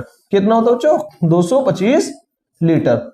अब 225 लीटर को बच्चों हम लोग सेंटीमीटर में, घन सेंटीमीटर में बदले, तो उसके लिए बच्चों हमको 1000 से गुणा करना पड़ेगा। किससे गुणा करेंगे? 1000 से जब हम उसको गुणा कर देंगे तो बदल जाएगा बच्चों घन सेंटीमीटर में। तो यानी कि 225 ये हो गया, ये हो गया बच्चों 3 जीरो, ठीक, ये बदल गया घन सेंटीमीटर में, ठीक है। किससे गुणा किया गया? 1000 से गुणा कर दिया तो बदल गया घन सेंटीमीटर में, ठीक है। अर्थात 1 मिनट में ये पानी खाली होता है 22,000, देखिए कितना इकाई, दहाई, सैकड़ा, हजार, 10,000, लाख, 2,25,000 घन सेंटीमीटर पानी खाली हो जाता है, ठीक है। तो बच्चों में टंकी को देखिए, यदि इसके पानी से भरे बेलनाकार टैंक को 225 प्रति मिनट की दर से खाली किया जाता है, यदि इसके आधार का व्यास 3 मीटर, चौड़ाई 3.5 है, तो कितने समय के बाद आधा टैंक खाली होगा? कितना टैंक? आधा टैंक, यानी हमको आधा टैंक खाली करना है, ठीक है बच्चों। तो हमें क्या करना है? यानी कि इतना जो पानी है उसमें से हमें आधा टैंक खाली करना है, ठीक है। तो 1 मिनट में पानी इतना घन सेंटीमीटर निकालता है, ठीक है बच्चों। तो इसको अगर हम लोग, तो आधा टैंक, इसलिए आधा टैंक, आधा टैंक, ठीक, आधा टैंक अर्थात कि ये जो होगा बच्चों उसको हम लोग बटा 2 कर देंगे। आधा टैंक खाली करने में लगा समय, अब जो हम लोग समय ज्ञात करें, ठीक है, आधा टैंक खाली करने में लगा समय, तो चलिए आधा टैंक खाली करने में लगा समय, करने में लगा समय, क्या समय हो जाएगा बच्चों? देखिए ये जो है 22 गुणे 150 गुणे 150 गुणे 50, ठीक है, तो पूरा टैंक है। हमने इसको 2 से भाग कर दिया तो कितना होगा बच्चों? आधा टैंक हो गया, ठीक है। और 1 मिनट में खाली होता है इतना, नहीं 22,000, 5, ये 2, 25, इतना खाली होता है, ठीक है। जो भाग करेंगे बच्चों, जो आएगा उत्तर हो जाए, ठीक। देखो 1 जीरो से ये गया कट, 1 जीरो से ये गया कट, 1 जीरो से ये गया कट, ठीक है। थोड़ा सा पेन चेंज कर ले भाई। अब क्या होगा? वो 15 करने 15, 15 15 ही 225, और 15 से बच्चों ये भी गया कट, ठीक। अब 2 करने में 2, 2 गिराई 22, यहाँ 11 आ गया, नीचे आया कुछ नहीं, तो 11 और 5 का उड़ा, 11 बचे 55, कितना आ गया बच्चों? 55 मिनट। तो आधा टैंक खाली करने में कितना समय लगेगा? 55 मिनट। तो आ गया बच्चों समझ में? क्या किया गया? पहले हमने बेलनाकार टैंक का व्यास जो दिया हुआ था, व्यास 300 सेंटीमीटर लिखा, तो त्रिज्या क्या हो गया? 300/2 अर्थात आधा हो गया, यानी 150 सेंटीमीटर आ गया। ऊंचाई मीटर में थी, हमने उसको सेंटीमीटर में बदल लिया, तो 100 से गुणा करने के बाद 350 सेंटीमीटर आ गया। अब टंकी का हमने आयतन ज्ञात कर लिया, πr²h, ये है हमारी पूरी टंकी का आयतन, ठीक है बच्चों। अब चूंकि 1 मिनट में टंकी खाली होती है बराबर 225 लीटर, अब हमने इसको घन सेंटीमीटर में बदलने के लिए 1000 से गुणा कर दिया, तो हो गया 2,25,000 घन सेंटीमीटर, ठीक है। अब आधा टैंक खाली करने में लगा समय, चूंकि इतना था, हमने उसको 2 से भाग कर दिया, तो पूरी टंकी का आयतन था, 2 से भाग करने पर आधी टंकी का आयतन हो गया, ठीक। और ये आ गया बच्चों 2,25,000, ठीक। 3 जीरो से 3 जीरो ये कट गया, फिर 15 15 यहाँ 225, फिर 15 से 15 कट गया, 2 करने में 2, 2 गिर रही है 22, यहाँ 11 और यहाँ 5 बचा, तो 11 बचे 55, अर्थात उत्तर कितना आ गया बच्चों? 55 मिनट, ठीक है। यानी इसको आधा टैंक को खाली करने में कितना समय लगेगा? 55 मिनट, ठीक। तो चलो बच्चों, आइए बच्चों हम लोग इस सवाल को देखते हैं। देखिए सवाल आपके सामने लिखा हुआ है, 1.4 सेंटीमीटर व्यास के 150 मार्बल, 1.4 सेंटीमीटर व्यास के 150 मार्बल के गोले, ठीक है, 7 सेंटीमीटर व्यास के बेलनाकार बर्तन जिसमें कुछ पानी है में डुबोए जाते हैं, ठीक है। तो बर्तन में पानी का बढ़ा हुआ स्तर ज्ञात करो, ठीक है बच्चों। चलिए देखते हैं, पहले हम लोग चित्र बनाते हैं, चित्र के माध्यम से समझने का प्रयास करते हैं। ठीक है बच्चों, देखिए इस तरह से बच्चों ये हमारा बेलनाकार बर्तन है। ठीक है, ये हमारा एक बेलनाकार बर्तन है। ठीक है, जिसमें कुछ पानी इस समय रखा हुआ बच्चों। ठीक है, और एक क्या है, छोटे छोटे कुछ कंचे हैं। ठीक है, छोटे छोटे कुछ बच्चों कंचे हैं। वो कंचे कैसे हैं, गोले हैं इस तरह से। ठीक है, ये कितने गोले बने हैं, 150। इस तरह से कितने गोले हैं बच्चों, 150 ये गोले हैं। ठीक है, तो क्या किया जाता है, ये जो बच्चों गोले हैं, ठीक, एक समान आकार के हैं। ठीक है बच्चों, इन गोलों को, अच्छा बच्चों देखिए, जब इन गोलों को हम लोग इसमें रखते हैं, यानी कि बेलनाकार बर्तन में रखते हैं। ठीक है, इस समय बच्चों देखिए बेलनाकार बर्तन में कुछ पानी है। यहाँ पर क्या बच्चों, कुछ इसमें पानी है। मान लेते हैं कि यहां तक इसका जो पानी है। ठीक है, ये यहां तक इसका बच्चों पानी है। ठीक, अब इसकी जो त्रिज्या बच्चों दी हुई है, देखो ये त्रिज्या कितनी है, इसका जो व्यास बच्चों 7 सेंटीमीटर है। व्यास कितना है, 7 सेंटीमीटर, यानी यहां से यहां तक का कितना है बच्चों, 7 सेंटीमीटर। तो त्रिज्या हमारी ये होगी, तो त्रिज्या कितनी हो जाएगा बच्चों, 7/2। त्रिज्या हो जाएगा हमारा 7, देखो चूंकि डायमीटर इसका बच्चों है 7 सेंटीमीटर। ठीक है, तो आर बराबर क्या हो जाएगा, 7/2 सेंटीमीटर। ठीक है, त्रिज्या इसकी हो जाएगी 7/2 सेंटीमीटर हो जाएगी। क्लियर, तो ये तो हो गया 7/2 सेंटीमीटर। ठीक है, अब और देखिए बच्चों, ये जो गोले दिए हुए हैं, इनकी जो त्रिज्या है बच्चों, इनका व्यास 1.4 सेंटीमीटर, 1.4 सेंटीमीटर है, तो त्रिज्या 0.7 सेंटीमीटर हो जाएगी। अभी क्या किया था बच्चों, इसको पानी में डुबोया जाता है, यानी इसको ले जाकर यहां रखा गया। ठीक है, ऐसे बच्चों इसको ले जाकर यहां रखा जाता है, ये बच्चों यहां आ जाते हैं, और ये बच्चों यहां आ जाते हैं। ठीक है, इसी प्रकार से जो 150 गोले हैं, 150 जो कंचे हैं बच्चों इसमें आ जाते हैं। ठीक है, तो जब 150 कंचे इसमें आ जाएंगे तो पानी का स्तर हमारा कुछ ना कुछ बढ़ेगा। ठीक है बच्चों, क्या होगा, पानी का स्तर बढ़ेगा। तो पहले पानी मान लीजिए बच्चों इतना था। ठीक है, जब कंचे इसमें डाले गए तो पानी हमारा मान लीजिए यहां तक आ जाता है। ठीक है, जैसे बच्चों ये इसकी ऊंचाई हो गई, ये इसकी ऊंचाई हो गई। ठीक है, तो पानी पहले हमारा मान लीजिए यहां तक था, तो पानी का स्तर बच्चों यहां तक आ जाता है। ठीक है, यानी कि पानी की ऊंचाई मान लो यच तक बढ़ जाती है। ठीक है, पानी की ऊंचाई कहां तक बढ़ जाती है, यच तक बढ़ जाती है। और पहले मान लीजिए बच्चों ये पानी कितनी थी, पानी कुछ भी थी, मान लीजिए x सेंटीमीटर थी या x मीटर थी, जो भी पैमाना होगा उसको मान लेंगे। तो पानी मान लेते हैं x सेंटीमीटर थी, जब कंचे डालेंगे तो बढ़ कितना गया, h सेंटीमीटर तक बढ़ जाता है, h सेंटीमीटर तक बढ़ जाता है। अर्थात ये पूरी हमारी ऊंचाई बच्चों कितनी हो जाएगी, x प्लस h हो जाएगी, x प्लस h हो जाएगी। ठीक, तो चलिए हम लोग बढ़ा स्तर ज्ञात कर लेते हैं। बढ़ा स्तर क्या माना हमने, h मान लिया। माना कि इसको हल करेंगे बच्चों, माना कि पानी का बढ़ा स्तर, पानी के बढ़े स्तर की ऊंचाई h है। ऊंचाई बच्चों कितनी है, h मान लिया। ठीक है बच्चों, क्या होगा, ये जो बेलन का आयतन होगा, ठीक है, ये 150 कंचों के बराबर होगा। ठीक है, यानी कि बेलन का आयतन बराबर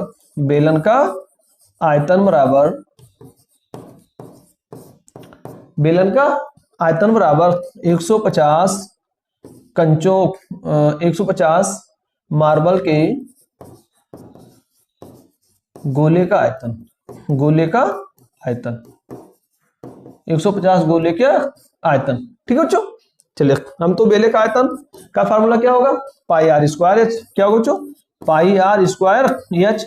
और 150 गोले का आयतन फार्मूला क्या होता है बच्चों, 4/3 गुणे पाई आर क्यूब। ठीक है, तो चलिए देखिए पाई से पाई हमारा ये कट गया। ठीक है बच्चों, पाई से पाई कट गया, ये आर स्क्वायर एच बराबर 150 गुणे 4/3 गुणे आर क्यूब। ये आर स्क्वायर क्या होगा बच्चों, ये है बेलन का आयतन। तो बेलन क्या है हमारा 7/2 है। ठीक है, तो 7/2 का स्क्वायर गुणे h, ये हमको ज्ञात करना है। और 150 गुणे 4/3, 4/3, और ये r³ क्या हो जाएगा बच्चों, ये 1.7 का आधा हो जाएगा, 1.7 का, क्योंकि ये व्यास था तो त्रिज्या क्या होगी 1.7/2 का होल क्यूब हो गया। क्लियर, चलिए इसको सॉल्व करते हैं। 3×3 ये हो गया बच्चों 50। ठीक, तो h बराबर सॉल्व कर लेते हैं इसको, 50 गुणे 4 गुणे, देखिए इसको हम भाग करेंगे तो कितना होगा बच्चों 0.7, तो हो गया 0.7 गुणे 0.7 गुणे 0.7। ठीक, ये बटा हो जाएगा बच्चों, देखिए जो गुणा होगा वो हो जाएगा भाग में, ठीक है, और जो भाग था वो हो जाएगा बच्चों गुणा में। ठीक है, 2 गुणे 2 हो गया। ठीक, चलिए इसको हम लोग सॉल्व करते हैं। 50 गुणे 4, पहले हम इसका पॉइंट हटाते हैं तो क्या हो जाएगा 7/10 हो जाएगा, ये भी पॉइंट 7/10 हो जाएगा, ये भी हो जाएगा 7/10 गुणे 2 गुणे 2। ठीक है बच्चों, और ये हो जाएगा 7 गुणे 7। ठीक, वो 7 से 7 गया कट, ये 7 से ये 7 गया कट। ठीक है बच्चों, अब देखिए 2 कन्ने में 2 पंचे 10, 2 कन्ने में 2 पंचे 10। ठीक, अब ये क्या बचा, देखो 10 कन्ने में 10, 10 पचे 50। ठीक, और 5 से बच्चों ये 5 गया कट, अब क्या बचा, ऊपर यहाँ बचा 4, यहाँ बचा 4, तो 7, तो 4 सत्ते 28/5। ठीक है बच्चों, अब 28 को 5 से भाग करेंगे तो 55 25 5 36 यानी 5.6 सेंटीमीटर। ठीक है, तो इसकी ऊंचाई क्या हो जाएगी बच्चों 5.6 सेंटीमीटर बढ़ेगी। ठीक, कितनी बढ़ेगी 5.6 सेंटीमीटर। क्लियर, ऊंचाई कितना बढ़ा 5.6 सेंटीमीटर। ओके, तो इस तरह से बच्चों हम लोगों ने पानी के बढ़े स्तर की ऊंचाई ज्ञात कर ली। ठीक है, क्लियर। तो एक और सवाल आपके सामने लिखा हुआ है, 3 घनों जिनमें से प्रत्येक का आयतन 216 घन सेंटीमीटर है को एक साथ जोड़कर घनाभ बनाया जाता है, तो इस प्रकार बने घनाभ का संपूर्ण पृष्ठ ज्ञात कीजिए। ठीक है बच्चों, क्या ज्ञात करना है हमें, घनाभ का संपूर्ण पृष्ठ ज्ञात करना है। ठीक है, देखिए बच्चों ये हमारा ये प्रश्न यूपी बोर्ड की परीक्षा में आ भी चुका है बच्चों, 2019 में बच्चों ये पूछा गया था, तो ये प्रश्न आपके लिए बहुत ही महत्वपूर्ण सवाल है बच्चों, हो सकता है इस बार की बोर्ड परीक्षा में पूछा जाए। ठीक है, तो चलिए बच्चों इसको बहुत ही ध्यान से समझिएगा। चलिए हम लोग स्टार्ट करते हैं सवाल। पहले बच्चों हम लोग चित्र के माध्यम से आपको समझाने का प्रयास करते हैं। देखिए 3 घन बने हुए बच्चों इस तरह से, एक घन ये है, ठीक है बच्चों, और इसी तरह से बच्चों 3 घन बने हुए हैं। ठीक है, एक घर ये भी हो गया, ठीक है बच्चों, और एक घन इस तरह से। ठीक है बच्चों, देखिए ये 3 घन है। ठीक है, ये 3 घन बच्चों हमारे बने हुए हैं, और तीनों का घन क्या है बच्चों, तीनों का आयतन समान है, कितना है 216 घन सेंटीमीटर है। ठीक है, तो पहले हम लोग बच्चों इसका घन की एक भुजा ज्ञात करते हैं। 3 घन है, तीनों में से तीनों का आयतन सेम है, तो इसका पहले हम लोग बच्चों घन की एक भुजा ज्ञात करते हैं। हम लोग जानते हैं चूंकि घन है तो घन की प्रत्येक भुजा की लंबाई क्या होती है, बराबर होती है। घन के प्रत्येक भुजा की लंबाई बच्चों समान होती है। मान लेते हैं घन की एक भुजा की लंबाई ये है, तो ये सबकी हो जाएगी बच्चों। ठीक है, क्योंकि घन के प्रत्येक भुजा की लंबाई बच्चों क्या होती है, बराबर होती है। तो घन का आयतन का फॉर्मूला होता है बच्चों, देखिए घन का आयतन बराबर होता है, घन का आयतन कितना दिया है 216 घन सेंटीमीटर दिया ही है, 216 सेंटीमीटर क्यूब, और घन का आयतन का फार्मूला होता है ये क्यूब। तो ये क्यूब यानी भुजा क्यूब बराबर होता है बच्चों 216, तो ये बराबर क्या हो जाएगा, इसका हम 216 का घनमूल ज्ञात कर लेंगे। तो 216 का घनमूल क्या होगा बच्चों, 6×36 36 छक्का 216, यानी क्या हो जाएगा 6 गुणे 6। ठीक है, तो बच्चों जब यहाँ 3 लिखा होता है तो जो अंदर 3 बार होता है तो उसको एक बार बाहर कर लेते हैं, यानी कि 216 का घनमूल क्या हो जाएगा 6 हो जाएगा। तो ये बराबर क्या आ गया बच्चों 6 आ गया, यानी कि घन की प्रत्येक भुजा कितनी है 6 सेंटीमीटर की है। तो घन की प्रत्येक भुजा हमने निकाल ली कितना बच्चों 6 सेंटीमीटर। ठीक, तो 6 सेंटीमीटर की ये है और 6 सेंटीमीटर की ये है, 6 सेंटीमीटर इसका ये भी होगा। ठीक है, यानी तीनों घन आपके भुजाएं कितनी होगी 6-6 सेंटीमीटर की है। तीनों घन की भुजाएं क्या है 6-6 सेंटीमीटर की है। ठीक है, अर्थात 6 सेंटीमीटर की ये हो गई, 6 सेंटीमीटर की ये हो गई, और 6 सेंटीमीटर की ये हो गई। अब आगे प्रश्न क्या कहता है बच्चों, फिर वो एक साथ जोड़कर घनाभ बनाया जाता है। अब इनको एक साथ जोड़ा जाता है, इनको एक साथ जोड़ा जाता है। देखते हो जो जोड़ते कैसे हैं, जोड़ा जाएगा तो इस तरह से बच्चों देखो ये हमारा यहां आ जाएगा, ठीक है, और ये बच्चों आ जाएगी यहाँ पे। ठीक, तो इस तरह से बच्चों हमने इसको जोड़ दिया। ठीक, तो जब बच्चों जोड़ा गया तो क्या होगा, जोड़ने पर देखिए बच्चों क्या होगा,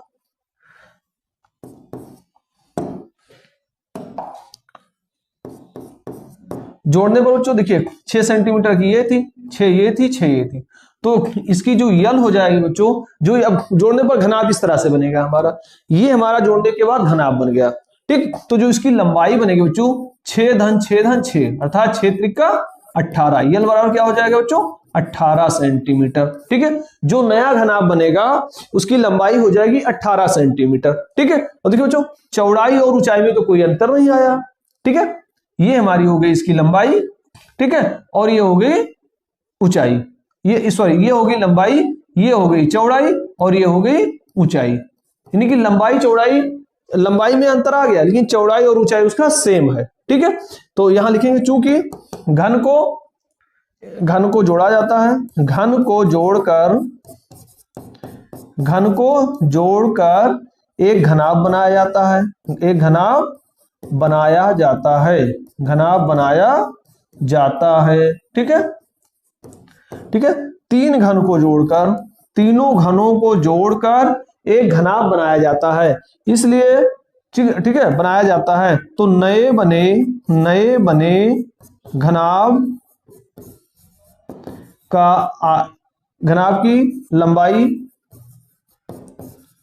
अर्थात यल बराबर चौड़ाई और ऊंचाई। ठीक है, इसको तीनों क्या हो जाएगी बच्चों देखते हैं, लंबाई हो जाएगी हमारी 18 सेंटीमीटर, चौड़ाई हमारी हो गई जी बच्चों 6 सेंटीमीटर और ऊंचाई हो जाएगी 6 सेंटीमीटर। ठीक, अब क्या कह रहे हैं हम इसका संपूर्ण पृष्ठ, यानी कि उसका हम लोग बकपृष्ठ याद कर ले। ठीक है बच्चों, तो घनाभ का बकपृष्ठ याद कर ले या संपूर्ण पृष्ठ याद कर ले, तो घनाभ का संपूर्ण पृष्ठ क्या हो जाएगा बच्चों, संपूर्ण पृष्ठ बराबर हम लोग जानते क्या फॉर्मूला होता है इसका 2LB धन BH धन HL। ठीक बच्चों, तो चलिए यहाँ पर हम लोग मान रखते हैं, तो 2LB, यल का मान हुआ बच्चों 18 गुणे 6, ठीक, फिर 6 गुणे 6 धन 6 गुणे 18। ठीक है बच्चों, चलिए उसको हम लोग सॉल्व करते हैं, तो 2 18 छक्का हुआ 108, छक्का हो 36, फिर 18 छक्का 108। ठीक है बच्चों, इसको जोड़ेंगे तो कितना होगा, देखो 2 गुणे 108 और 36 कितना हुआ 8 6 14, देखिए जोड़ दे बच्चों 108 कितना हुआ 216 और 36 6 6 12 3 1 4 1 5 2 उतारा 2 कितना होगा बच्चों 252। इसको गुणा करेंगे 2 दूना 4 2 पंचे 10 2 दूना 4 और 1 5 कितना होगा बच्चों 504 वर्ग सेंटीमीटर। ठीक है, ये बच्चों हमारा हो जाएगा उत्तर। क्लियर, हम लोगों ने बने घनाभ का संपूर्ण पृष्ठ ज्ञात कर लिया। ठीक है बच्चों, क्लियर, क्या किया गया पहले इसको एक बार फिर से रिवीजन कर लेते हैं। कोई यानी घन का जो आयतन था बच्चों 200, यानी 3 घन है, तीनों का आयतन कितना है, तीनों का में प्रत्येक का आयतन है 216 घन सेंटीमीटर। तो पहले हमने क्या किया, घन की एक भुजा ज्ञात कर ली, तो घन का आयतन फॉर्मूला होता है ये क्यूब बराबर, ठीक है, भुजा क्यूब बराबर 216, तो ये बराबर यानी इसका घनमूल हमने ज्ञात किया तो आ गया ये का मान 6 सेंटीमीटर। ठीक है बच्चों, तो हमने एक भुजा ज्ञात कर ली 6 सेंटीमीटर। अब तीनों घनों को जोड़ा जाता है, तो जब जोड़ा जाता है बच्चों तो इस तरह से आपका एक घनाभ तैयार होता है। तो जब घनाभ की जो लंबाई होगी वो बच्चों 3 घनाभ है तो 18 हो जाएगा, अगर 4 घनाभ होता तो उसकी लंबाई और बढ़ जाती, लेकिन चौड़ाई और ऊंचाई में कोई परिवर्तन नहीं होगा, नहीं चौड़ाई उसकी 6 ही है और लंबाई भी 6 ही, ऊंचाई उसकी 6 ही है। ठीक है बच्चों, तो देखिए तीनों घनों को जोड़कर एक घनाभ बनाया जाता है, तो नए बने घनाभ की लंबाई 18 हो गई, चौड़ाई 6 हो गई और ऊंचाई 6 ही रही। तो घनाभ का संपूर्ण पृष्ठ ये हमने फार्मूला लगा दिया बच्चों, इस तरह से हमने इसको गुणा भाग करके 504 वर्ग सेंटीमीटर आ गया उसका उत्तर। क्लियर, ठीक, चलिए बच्चों हम लोग एक और सवाल को देख लेते हैं। देखिए सवाल आपके सामने लिखा हुआ है, ये बच्चों हमारा आखिरी प्रश्न है। ठीक है, चलिए सवाल को हम लोग देखते हैं। देखिए प्रश्न 19 आपके सामने लिखा हुआ है, एक धात्विक गोले का आंतरिक और बाहरी व्यास क्रमशः 4 सेंटीमीटर और 8 सेंटीमीटर है। ठीक है, इसमें पिघलाकर एक शंकु बनाया जाता है, पिघलाकर एक शंकु बनाया जाता है जिसके आधार का व्यास 8 सेंटीमीटर है तो इसकी ऊंचाई ज्ञात करो। ठीक है बच्चों, क्या करना है हमको, एक शंकु बनाया जाता है, उसकी ऊंचाई ज्ञात करना है। ठीक है, तो एक गोला है, धात्विक गोला है। ठीक है बच्चों, चलिए हम लोग समझते हैं चित्र के माध्यम से। ये बच्चों एक गोला बना हुआ है इस तरह से। ठीक है, और एक और गोला बच्चों बना हुआ है, वो इस तरह से है बच्चों, थोड़ा सा इससे थोड़ा सा बड़ा है। ठीक है,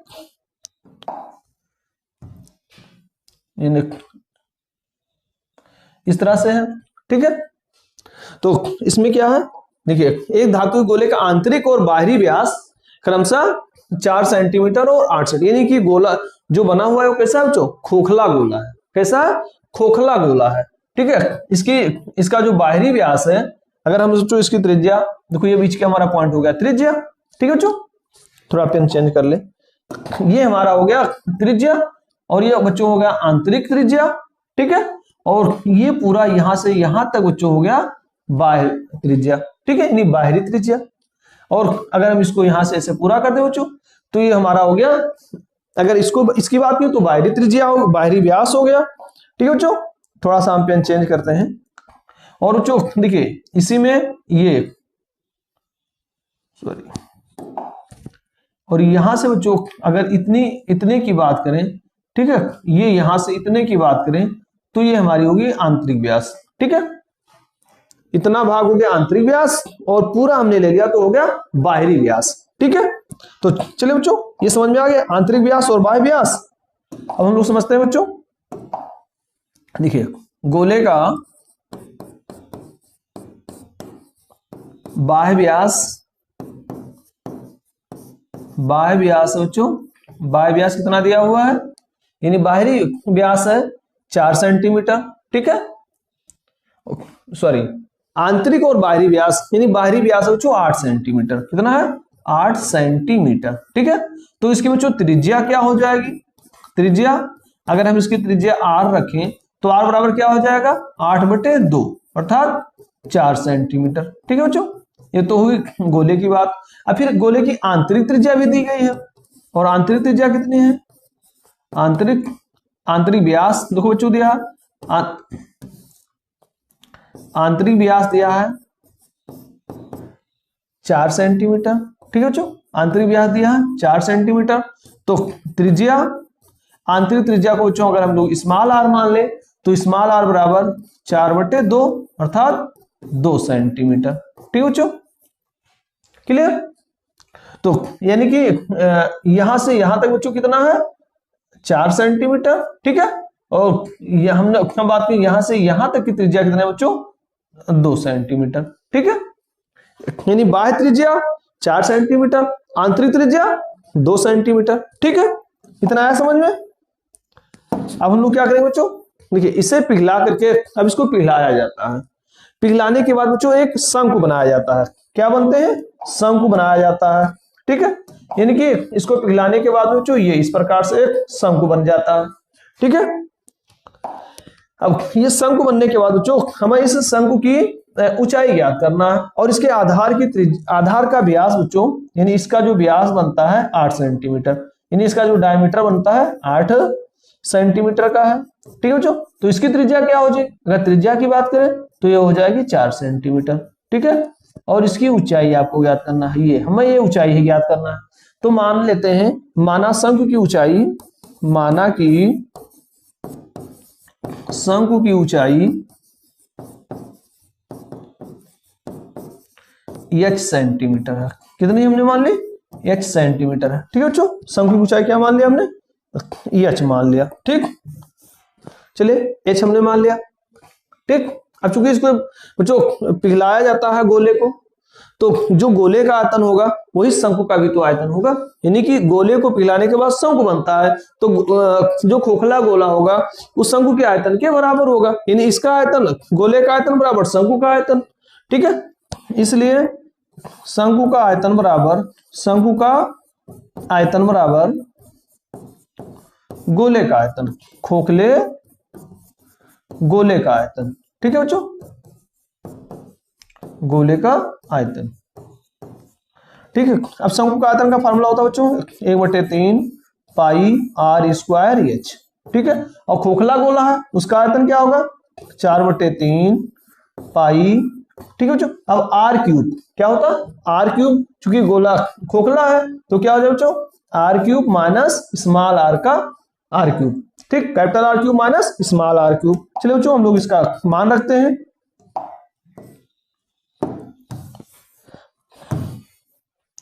तो देखिए बच्चों 3 से 3 ये गया कट, पाई से पाई गया कट, ठीक।